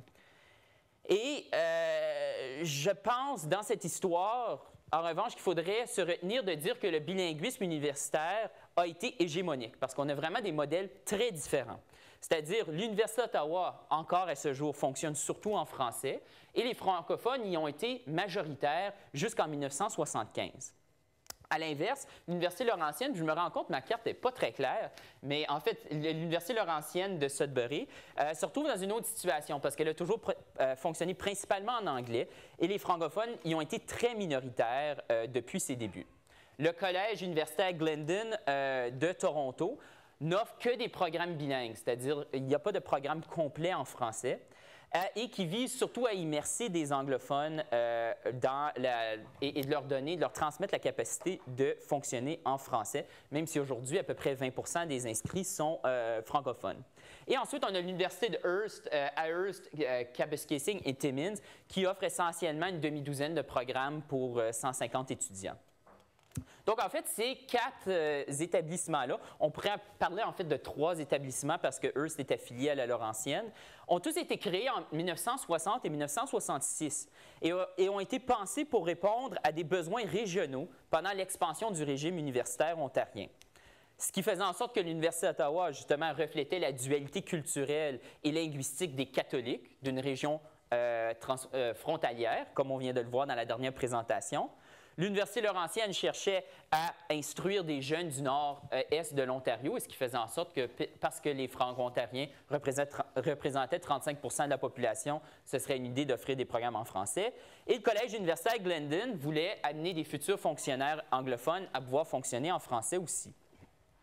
L'Université d'Ottawa a sans doute été le modèle le plus achevé de ce à quoi pourrait constituer, je pense, la base d'une université franco-ontarienne. Parce qu'elle a aujourd'hui 13 000 étudiants, 150 programmes en français, mais les francophones représentent seulement à peu près 30 de l'effectif, ce qui est une chute dramatique parce qu'ils représentaient, il y a un siècle, 92 des étudiants. Et donc, on a perdu à peu près, on a perdu énormément de terrain pendant ces années-là. Et ce qu'on peut constater aujourd'hui, c'est qu'il y a des opinions très divergentes sur la réalité et sur l'histoire de ces établissements-là. C'est-à-dire qu'il y a ceux qui voient les universités bilingues non pas comme une construction subjective, mais comme une solution pragmatique, efficace, presque commandée par Dieu, puis adaptée à la réalité démographique des Franco-Ontariens. Il y en a aussi qui croient, à l'inverse, qu'une université franco-ontarienne réglerait l'ensemble des défis culturels de cette collectivité, ce qui, comme je viens de le démontrer, justement, il y a d'autres pressions qui pourraient jouer. Donc, je vous propose ici un retour sur les succès et les défis du bilinguisme universitaire et de vous laisser avec quelques pistes, justement, pour la suite des discussions. Donc, commençons avec l'Université d'Ottawa. En fait, l'Université d'Ottawa a d'abord été conçue pour les catholiques de l'Outaouais, comme je vous l'avais dit, et est progressivement devenue canadienne-française au 20e siècle. Rappelons-nous, par exemple, que l'Université d'Ottawa s'est portée à la défense des Franco-Ontariens pendant le Règlement 17, en inaugurant en 1923, alors que le Règlement 17 est encore en vigueur, la première formation de langue française en enseignement. C'est-à-dire qu'on est en train de former des institutrices qui ne pourraient pas travailler dans des écoles de l'Ontario parce que la loi leur interdisait encore l'accès. C'est l'audace que les Oblats avaient pendant les années 20, justement, à préparer la formation des enseignantes. Puis, puisque les étudiants de langue française y demeuraient majoritaires, les Franco-Ontariens ont longtemps vu l'Université d'Ottawa comme un établissement partagé qui comblait essentiellement leurs besoins.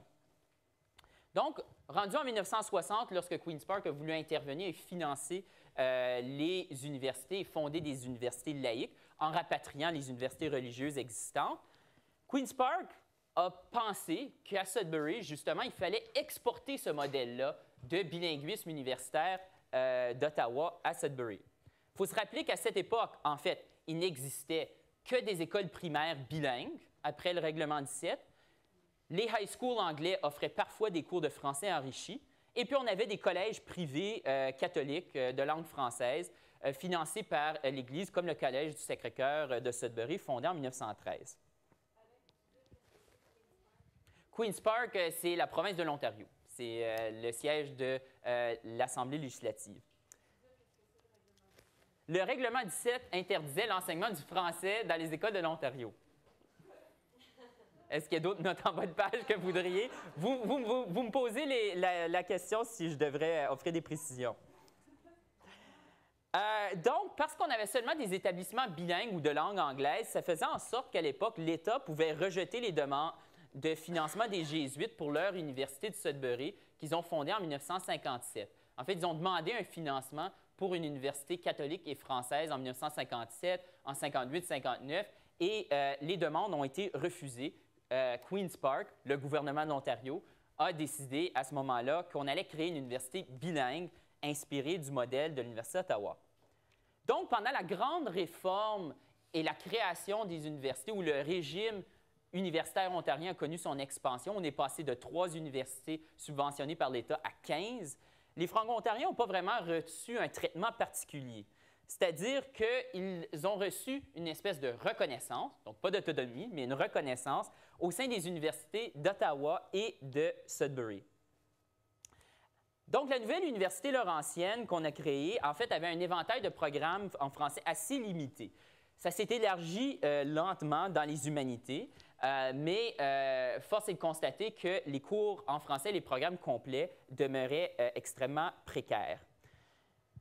Entre 1960 et 1975, l'augmentation des inscriptions a contribué à un certain moment de ferveur identitaire parmi les étudiants de langue française qui ont créé le premier théâtre de langue française, les premières éditions, le drapeau franco-ontarien. Les scientifiques aussi ont participé à cette prise de conscience-là, par exemple en fondant l'Institut franco-ontarien, en enseignant les premiers cours d'histoire franco-ontarienne, même en fondant la première revue scientifique consacrée à l'Ontario français, la Revue du Nouvel-Ontario, en 1978. Puis, si certains voulaient fonder un collège français à Sudbury, ces requêtes essentiellement sont tombées sur le plat, ce qui fait en sorte qu'on a cherché à retrouver une autonomie, mais dans le domaine culturel, c'est-à-dire au travers des activités culturelles comme la publication scientifique, le journal étudiant, l'association, mais on n'a pas obtenu une structure de gestion autonome au sein de l'Université Laurentienne pendant ces années. À l'Université d'Ottawa, les programmes en sciences et en génie sont demeurés essentiellement de langue anglaise, mais la brochette de programmation en français s'est diversifiée au fil des ans pour comprendre, par exemple, une première formation en common law en français, un centre de recherche en civilisation canadienne-française voué aux études franco-ontariennes, des premières formations en santé, dont la médecine en 91, qui était une première au Canada français hors Québec, ainsi que des chaires d'études sur la francophonie canadienne, 7 d'entre elles qui ont été créées en 2005. Donc aujourd'hui, en fait, les programmes, ces universités-là offrent à peu près le tiers des programmes régionaux en français. Un programme sur 3 offerts dans l'Est et dans le Nord-Est de l'Ontario sont offerts en français dans ces régions, ce qui attire à peu près la moitié des diplômés des écoles secondaires franco-ontariennes vers eux. C'est-à-dire l'autre moitié qui vont à l'université étudient en anglais ailleurs. Donc, il va sans dire que les universités bilingues ont permis à un certain nombre de jeunes franco-ontariens d'atteindre au moins un certain nombre de professions et à être formés dans des proportions semblables à la majorité de nos jours. Toutefois, à s'en tenir à cette lecture, on occulterait la prémisse des universités bilingues selon laquelle la collectivité franco-ontarienne serait incapable de gérer ses affaires dans ce secteur. On exige souvent une formation et un milieu bilingue que des Franco-Ontariens, mais pas des autres Ontariens et Canadiens qui étudient dans les universités bilingues. Certes, l'université bilingue peut amener des Québécois à apprendre l'anglais et des Ontariens à apprendre le français, mais les Franco-Ontariens se retrouvent dans un angle mort dans cette philosophie, parce que les Franco-Ontariens, d'habitude, ne viennent pas des milieux homogènes comme les Anglo-Ontariens et les Franco-Québécois. Donc, ils reçoivent souvent trop peu de renforts pour solidifier leur français. Et ça ne date pas d'hier, même à l'époque où les francophones et anglophones étaient paritaires à l'Université d'Ottawa en 1973. Il y a une étude sociologique qui a été faite qui disait que 80 des Franco-Ontariens subissaient une forme d'anglicisation quelconque au plan académique, professionnel ou social pendant ces années-là. Toutefois, encore, il y a cette grande statistique-là et il y a la réalité plus spécifique sur le terrain où, par exemple, dans les sciences sociales, l'ambiance était très française. Certains programmes, comme la science politique, n'étaient offerts qu'en français. Et dans les sciences pures, où justement les cours en français étaient rares et même les francophones étaient très rares. Donc, soit qu'ils étaient très anglicisés et assimilés, ou ils en étaient exclus. Je vais vous donner un exemple très précis. Au début des années 70, la formation en médecine ne comprenait pas un seul francophone. Il n'y avait pas un seul francophone qui était inscrit à la faculté de médecine de l'Université d'Ottawa en 1971-72. Donc, forme d'exclusion parce que, justement, la formation en français n'était pas offerte là-dedans. Donc, encore, on pouvait avoir l'impression que les choses allaient bien dans les sciences sociales, alors que dans les sciences pures, c'était un peu désastreux. Bon, pendant les années 80 et 90, l'Université d'Ottawa s'est améliorée, donc a fait des améliorations, c'est-à-dire elle a maintenu la primauté du français et encouragé le bilinguisme de ses employés, mais le poids démographique des francophones a chuté entre 1981 et 2011 de 47 % à 27 %. Donc, les francophones composaient juste un peu plus du quart des inscriptions. Et en 1993, l'Université d'Ottawa a cessé d'obliger ses étudiants anglophones à réussir une épreuve de bilinguisme, ouvrant ainsi la porte au recrutement d'anglophones unilingues. Pour sa part, l'Université Laurentienne n'a pas vraiment un mandat spécifique à l'égard de l'Ontario français, mais plutôt un pouvoir discrétionnaire d'offrir des services et des programmes en français. Plus encore, les francophones ont toujours été beaucoup plus minoritaires, c'est-à-dire leur poids oscillait entre 12 et 18 % des effectifs. L'administration y fonctionne surtout en anglais, le français se limitant souvent, même si pas toujours, à des discussions informelles. Et le bilinguisme se limite plus ou moins aux professeurs et aux employés francophones, car moins du quart des anglophones, en fait, ont un niveau de bilinguisme fonctionnel. Entre 2009 et 2012, les compressions budgétaires de l'Université Laurentienne ont même coupé près du tiers des cours en français, mettant à risque la complétude des 38 programmes complets qu'on offre et qui occasionnent de nombreux conflits d'horaires, et ce qui fait en sorte que les francophones suivent de plus en plus des programmes bilingues. Mais ce n'est pas le cas, ou presque jamais, pour les anglophones. En février 2014, l'établissement a obtenu la désignation partielle sous la loi sur les services en français, mais que pour 13 diplômes. Donc, pas 38 programmes, ce qui fait en sorte que l'université pourrait abolir 2 tiers des cours en français et resterait conforme à la loi.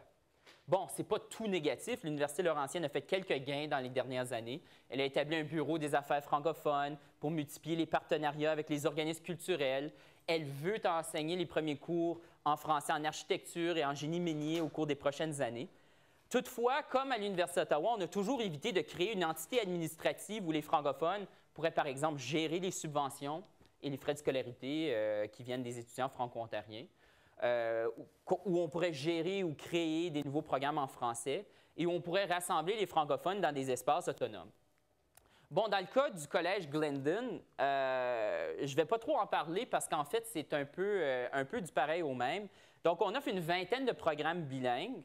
Les francophones représentent à peu près le 5e des inscriptions, mais les programmes bilingues représentent seulement à peu près 7 des programmes qui sont offerts à Toronto, dans le Grand Toronto. Donc, on offre à peu près un programme sur, c'est quoi?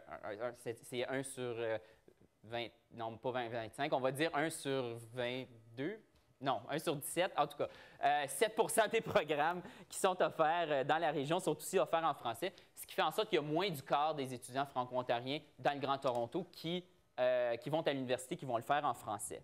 Donc, c'est là où, en fait, où les besoins sont certainement les plus criants. Donc, à quoi ressemble le réseau universitaire franco-ontarien en 2015? Bien, on peut dire qu'entre Ottawa, Sudbury, Toronto et Hearst, il y a 200 programmes, 500 professeurs, 16 000 étudiants et 200 millions de dollars si on compte seulement la subvention au bilinguisme et les frais de scolarité que paient les franco-ontariens inscrits dans les programmes en français. Si on comptait bon, les sommes totales, on parlerait probablement plus de 300 ou 400 millions. Donc, d'une certaine manière, quand on regarde ces statistiques-là, on se dit, bien, ce serait suffisant pour une université franco-ontarienne, pour une université de langue française. Mais la question demeure, pourquoi n'existe-t-elle pas d'abord si justement les effectifs et l'infrastructure est suffisante? Bien, Joseph Yvon Thériault avait une hypothèse intéressante. Lui disait en fait que c'est parce que l'Ontario français ne se voit pas totalement comme une société et qu'il faut se percevoir comme une société justement pour se doter ou pour aspirer à avoir une université. Les Acadiens du Nouveau-Brunswick et de la Nouvelle-Écosse l'ont fait depuis longtemps. Donc, je ne veux pas trop rentrer dans le débat avec M. Thériault par rapport aux ambitions sociétales ou non de l'Ontario français. Ce à quoi je vais me limiter à dire, c'est que l'Université d'Ottawa, même si elle n'a pas offert d'autonomie aux Franco-Ontariens, elle lui a longtemps offert une reconnaissance qu'on jugeait adéquate, c'est-à-dire une variété de programmes et une majorité démographique, si pas dans la totalité de l'université, dans les facultés des sciences sociales et des humanités, je dirais en fait jusqu'aux années 90. Puis, il ne faut pas oublier non plus que l'Ontario français dans le secteur éducatif, fonctionnait de manière à voir le bilinguisme universitaire comme un progrès en 1965. On n'avait pas encore d'école secondaire publique de langue française avant 1969. Donc, le fait d'avoir 2 universités bilingues financées par l'État où on avait des programmes en français, c'était une grande avancée, en fait. L'autonomie aussi, il faudrait dire qu'elle est quand même assez récente parce que, par exemple, les premières... C'est 30, ça? Oui, très bien. Il faudrait aussi dire que l'autonomie, par exemple, des écoles primaires, des écoles secondaires, des conseils scolaires de langue française, des collèges communautaires de langue française, c'est en fait une création des années 1990. Donc, il ne faut pas oublier qu'on a fonctionné essentiellement à l'intérieur de structures bilingues, de structures partagées, jusqu'à peu près aux années 90, les conseils scolaires francophones étant créés en 1998 en Ontario. Ce qui fait un contraste avec les Anglo-Québécois qui ont obtenu leur première commission scolaire protestante en 1841. Donc, 150 ans de retard. Donc, essentiellement, ce que je vous dis, c'est que quand on a offert une reconnaissance adéquate, généralement, les Franco-Ontariens en étaient satisfaits. Mais forcément, au fil du temps, avec un peu une espèce de bilinguisme institutionnel à la laisser-faire, où on ne s'est pas trop préoccupé de maintenir l'équilibre des effectifs, eh bien, ça crée des résultats quand même assez mitigés. Le réseau a certaines forces, mais aussi beaucoup de faiblesses et qui font en sorte que le réseau n'est pas toujours au service, comme il pourrait l'être, des Franco-ontariens. Mais encore, il y a la réalité globale et il faut se rappeler que les bilinguismes ont été très différents à Ottawa, à Sudbury, à Hearst et à Toronto et ont varié considérablement selon l'époque. Ce qui a souvent nourri des impressions fort divergentes au sein du leadership franco-ontarien et suscité une division, par exemple, entre le leadership à Ottawa et à Sudbury, où à Ottawa, on était longtemps satisfait de la reconnaissance qu'on avait à l'Université d'Ottawa, et à Sudbury, où on n'a jamais été satisfait du bilinguisme universitaire qui nous a été offert. Parce qu'au fil des ans, la création d'une université française a été demandée à plusieurs reprises. La première demande remonte à 1943, en fait, quand les Jésuites avaient demandé la chose à Queen's Park. On leur a demandé en 1958, mais bon, on connaît la suite de l'histoire. Ça a été refusé. On leur a donné une université bilingue avec aucune garantie pour la programmation ou les services. Les étudiants des deux universités ont demandé une université française en 69-70. L'association Porte-Parole, l'ancêtre de l'Assemblée de la francophonie de l'Ontario, a mené des démarches sérieuses entre 87 et 93 pour obtenir une université de langue française, mais ça n'a pas abouti. Et on pourrait dire que le mouvement reprend depuis 2013. En revanche, Queen's Park a toujours répondu par la négative ou hésité en disant, bon, il faut tout simplement offrir plus de programmes en français et ça va régler l'ensemble des problèmes, ou les problèmes du moins qu'on est prêt à régler. Puis même la ministre déléguée aux Affaires francophones, Madeleine Meilleur, la semaine dernière, s'est dite en faveur du projet d'une université franco-ontarienne, mais quand les finances le permettront. Donc, c'est une position quelque peu mitoyenne qui ressemble énormément à celle de ses prédécesseurs conservateurs et néo-démocrates. Donc, en fait, on se retrouve dans une situation extrêmement complexe et difficile à démêler. On a un gouvernement qui augmente le financement au programme en français au compte-gouttes. On a des universités bilingues qui veulent augmenter les programmes en français si le financement augmente, mais qui ne veulent pas rénover ou ne cherchent pas trop à rénover leur structure administrative pour répondre aux préceptes de la gouvernance francophone. Pourtant, ce ne serait pas impossible. Et certains militants de l'Université franco-ontarienne ont parfois une perception limitée de ce que pourrait être et devrait être une université de langue française en milieu minoritaire. Donc, qu'est-ce qu'on fait dans cette situation-là où on a une difficulté à discuter des dimensions institutionnelles et financières des universités bilingues? Bon, bien, il faut dire que, en fait, il y a une espèce de monopole qui existe sur les 200 millions qui sont dépensés par la province et les étudiants franco-ontariens. Et il semble légitime, justement, qu'ils veuillent jouer un plus grand rôle dans la gestion de cette éducation-là. Puis, il y a le gouvernement de l'Ontario qui sous-finance ce régime de manière dramatique lorsqu'il est comparé au régime anglo-québécois. Je vais vous donner un exemple. Au Québec, la minorité anglophone, qui compose à peu près 11 % de la population, reçoit 29 % du budget affecté par le gouvernement du Québec aux universités, pour ces 3 universités de langue anglaise. En Ontario, la programmation en français reçoit entre 2 et 4 % du financement provincial des programmes, selon l'estimation qu'on en fait, et qui est dispersée justement entre Ottawa, Hearst, Sudbury et Toronto. Donc, ce parallèle rappelle le retard un peu qu'a pris le régime universitaire franco-ontarien. Mais quel modèle serait plus efficace?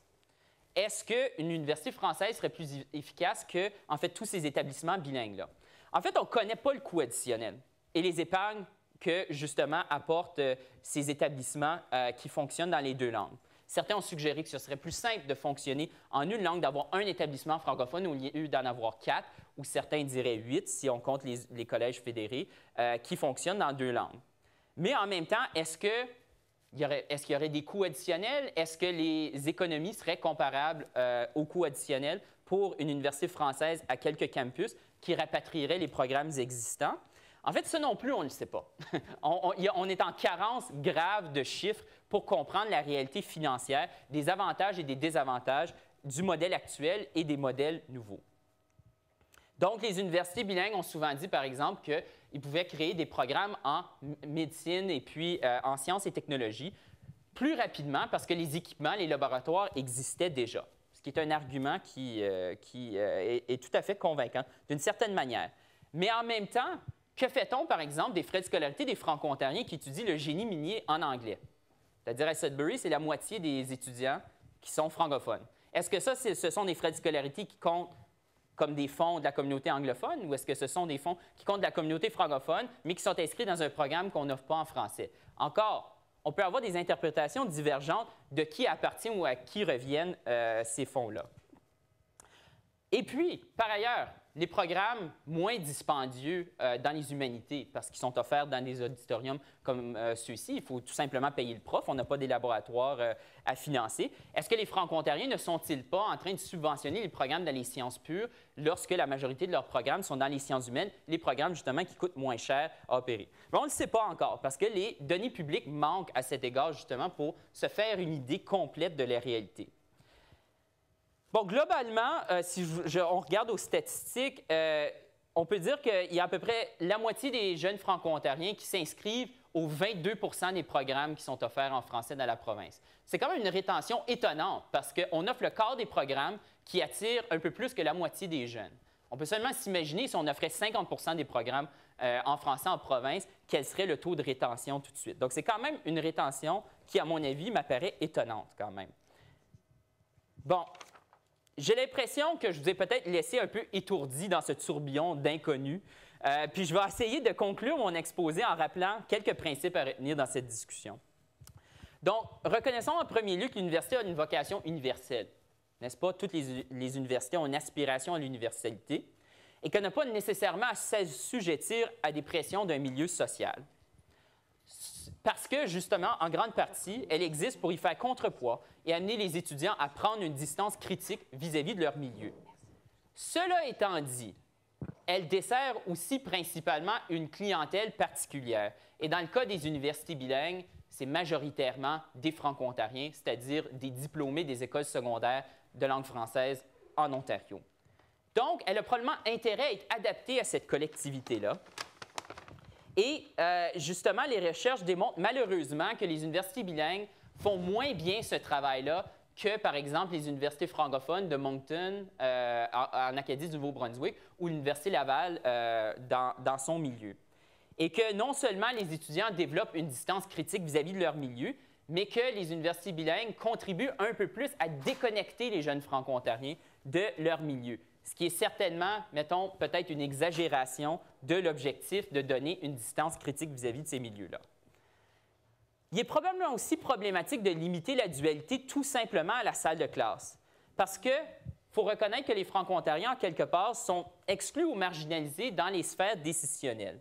C'est-à-dire, dans le monde social, ils sont aliénés d'une part de leur sensibilité qu'ils avaient développée à l'école secondaire, et on peut finir par voir son milieu d'origine comme étant un peu insignifiant. On peut aussi voir plusieurs exemples où cela mène à l'exogamie soustractive et filochant ici la fibre des réseaux franco-ontariens.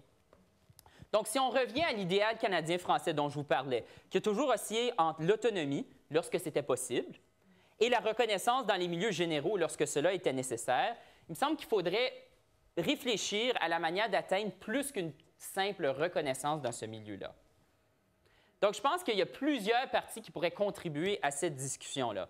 C'est-à-dire les administrateurs et les professeurs pourraient faire leur part dans cette discussion-là, les diplômés et les étudiants aussi, mais aussi la fonction publique et les politiciens, qui pourraient réfléchir à la manière d'offrir à la fois une reconnaissance et une autonomie institutionnelle aux Franco-Ontariens dans la sphère universitaire. Il semble que ce serait la moindre des choses parce que c'est la seule communauté de langue officielle au Canada qui n'a pas accès à cette gouvernance-là. Donc, est-ce que l'Université d'Ottawa pourrait être réformée de l'intérieur en créant une structure francophone et autonome en son sein? Il semble que ce serait un moyen justement de bâtir sur des acquis, tout en répondant à l'aspiration de la communauté pour la gouvernance. Ou encore, est-ce qu'il faudrait plutôt créer une nouvelle université qui viendrait rapatrier les programmes éparpillés à Hearst, Toronto et à Sudbury, et éventuellement à Ottawa au sein d'une nouvelle structure à quelques campus? J'espère que vous avez avoir démontré qu'il y a des limites justement à tout simplement s'intéresser à l'augmentation des programmes en français sans accorder de légitimité à l'aspiration de l'Ontario français de gouverner son régime universitaire.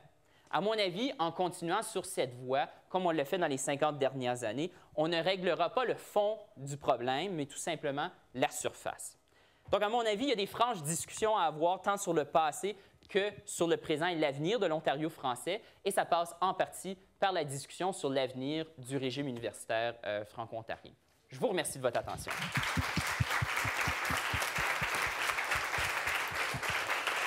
Merci beaucoup. Ça fonctionne? Oui.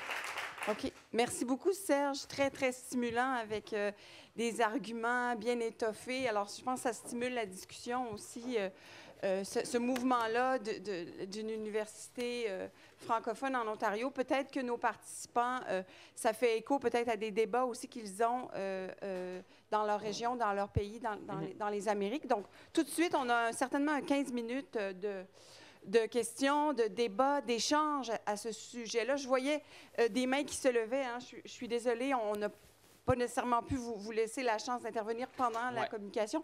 Mais là, allez-y, on va prendre des interventions. Oui, bonjour. Ah. Oh. Je passe monsieur ici en premier. Est-ce que... Oui? Oui, bonjour. Victor Montoya. Oui?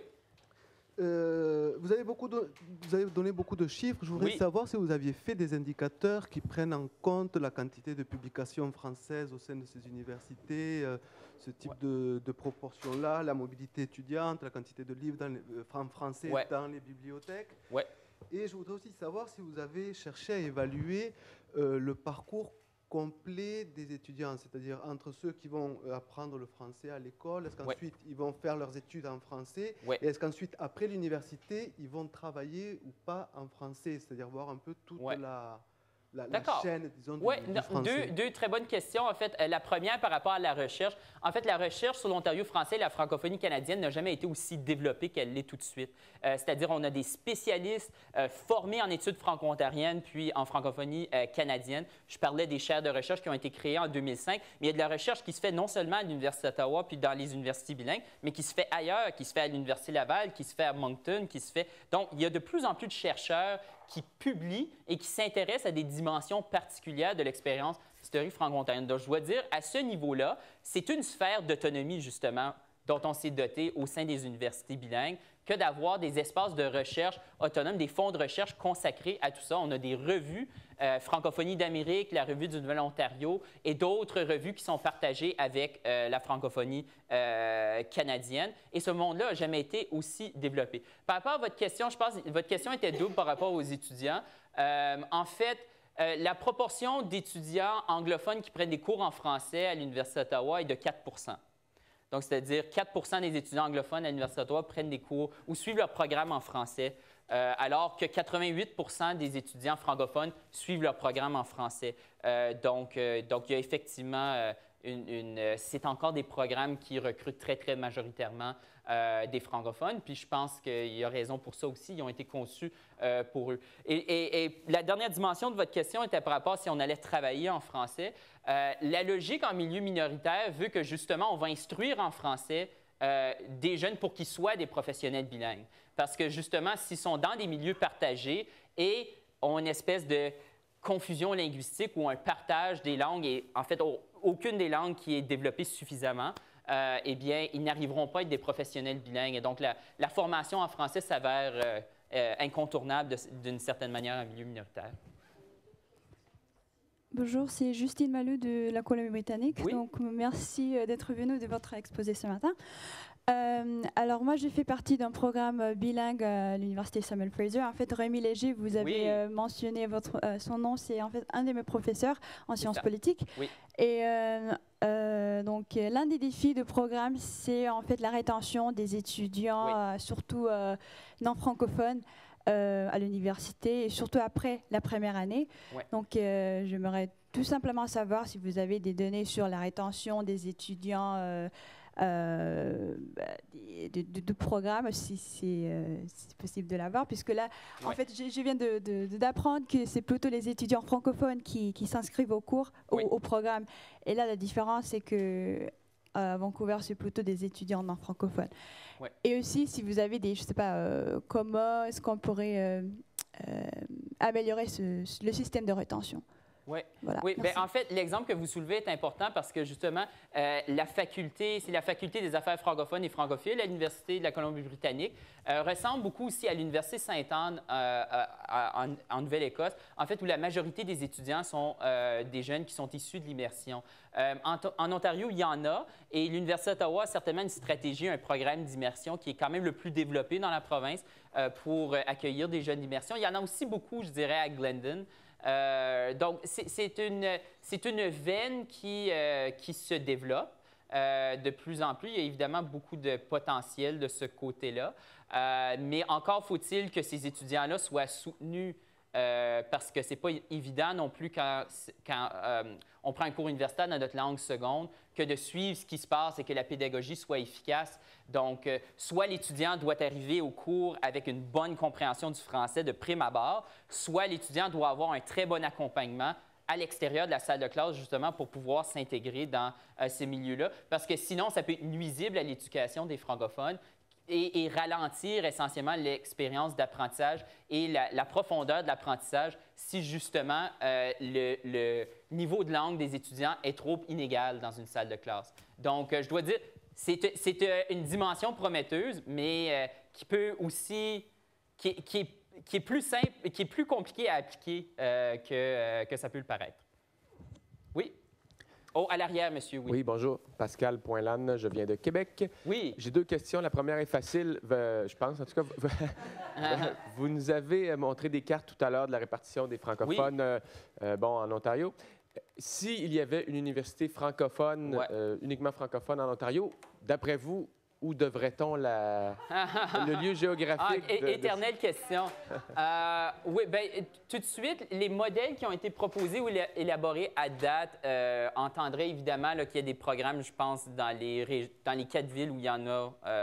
Encore, je veux dire, c'est pas à moi là, de proposer ça non plus, là, mais je pense effectivement que l'idée d'une université francophone s'inspirerait beaucoup plus du modèle des universités du Québec ou de l'Université de Moncton, où on offre des programmes dans différentes régions, justement parce que la population francophone se trouve dans diverses régions. Donc, forcément, c'est ce qui serait le plus logique.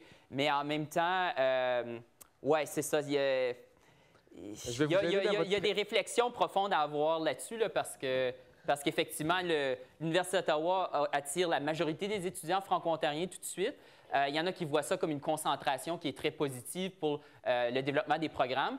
Il y en a d'autres dans les régions qui voient ça comme Ottawa qui vampirise les régions de ses meilleurs étudiants potentiels. Donc, il y a un débat à avoir là-dessus, là, sur la rétention en région et la concentration des effectifs. Mais je vais être plus directif dans ma question. Est-ce que ça ne devrait pas être à Toronto? Écoutez, moi, mon exposé portait tout simplement sur les succès et les défis du bilinguisme universitaire. Moi, je ne suis pas ici pour proposer le modèle qui pourrait être choisi, mais je pense effectivement qu'il y a des belles réflexions à avoir là-dessus. C'est clair que l'écart entre le nombre d'inscrits et l'offre de programmes en français est le plus grand à Toronto. Et c'est la raison pour laquelle, justement, le gouverneur de l'Ontario se penche spécifiquement sur cette question-là, de créer des programmes dans le centre et le sud-ouest. Mais est-ce qu'on va créer des nouveaux programmes et aussi parler de la gouvernance francophone? On a juste parlé des programmes à date. Bien, on a parlé de la gouvernance, mais en tout cas, quand les finances le permettront, ce qui peut vouloir dire jamais. Mais non, mais c'est vrai. Je suis historien, là, puis on va pas... si on voit un discours qui se répète sur 50 ans, il ne faut pas croire que ça va changer. Oui, excusez-moi, oui, allez-y. Je monopolise la période de questions. Mais deuxième question, c'est si jamais on allait de l'avant avec une université strictement francophone... Posez des questions hypothétiques, là. Oui, allez-y. Il y aurait forcément une compétition qui s'installerait avec les universités bilingues comme l'Université d'Ottawa. Mais je vais vous arrêter là. En fait, je pense pas l'idée, justement, de la gouvernance francophone est celle de créer, justement, un réseau parallèle à ce qui existe. Forcément, ce serait une question de créer des nouveaux programmes en français dans un espace qui n'existe pas et forcément d'éventuellement rapatrier ce qui existe. Mais l'Université d'Ottawa ne voudrait jamais. Non, mais regardez ce que j'ai dit, là. Regardez ce que j'ai dit. J'ai dit que l'Université d'Ottawa pourrait reconnaître les préceptes de la gouvernance francophone en son sein. Il y aurait moyen de créer une structure francophone au sein de l'Université d'Ottawa. Puis j'invite les administrateurs à réfléchir à tout ça parce qu'il y a tout ce qu'il faut ici pour créer ça à l'intérieur des murs de l'Université d'Ottawa demain. Donc, je ne vois pas pourquoi, justement, on ne réfléchirait pas à ça. Je ne suis pas en train de préconiser une solution là-dedans. Là. Je suis tout simplement en train de dire que c'est un axe de réflexion qui a été négligé ou qui n'a jamais été pris au sérieux par la province et le gouvernement de l'Ontario, et je pense, dans une certaine mesure, injustement.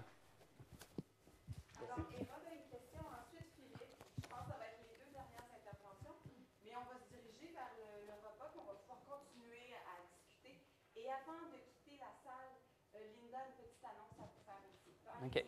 D'accord. Merci, Monsieur Serge, parce que le sujet est brûlant d'intérêt. Pourquoi? Parce que j'évolue dans le monde universitaire. Mais dans notre thématique, nous avons deux facettes. Il y a la francophonie d'une part et d'autre part l'aspect économique. Je voudrais savoir les impacts des universités francophones sur l'économie régionale ou encore canadienne. Encore, d'une autre manière, je pourrais poser la question, est-ce que les universités francophones ou encore les universités bilingues sont beaucoup plus rentables économiquement? Ou qu'on facilite le développement économique? Oui, la question du développement communautaire et de la rentabilité, c'est deux questions qui sont très importantes. Souvent, on a tendance à comparer ce qui existe en Ontario avec ce qui existe pour les Anglo-Québécois ou pour les Acadiens du Nouveau-Brunswick, par exemple. L'Université de Moncton est sans doute la plus grande université francophone à l'extérieur du Québec, où justement l'Université de Moncton a été un moteur de développement économique pour la région et aussi a sorti de l'analphabétisme et de la sous-instruction les Acadiens de cette province-là beaucoup plus rapidement que ne pouvaient le faire les collèges classiques à une autre époque. Les universités bilingues accomplissent une partie de ce rôle-là. Et justement, le taux de diplomation des Franco-Ontariens aujourd'hui est équivalent à celui des Anglo-Ontariens. Donc, la question n'est pas là. La question n'est pas quantitative, à mon avis. La question est qualitative. C'est-à-dire, oui, on forme des Franco-Ontariens, mais on les forme pour être quel type de professionnels? Est-ce que ce sont des professionnels qui vont véritablement pouvoir travailler dans les deux langues?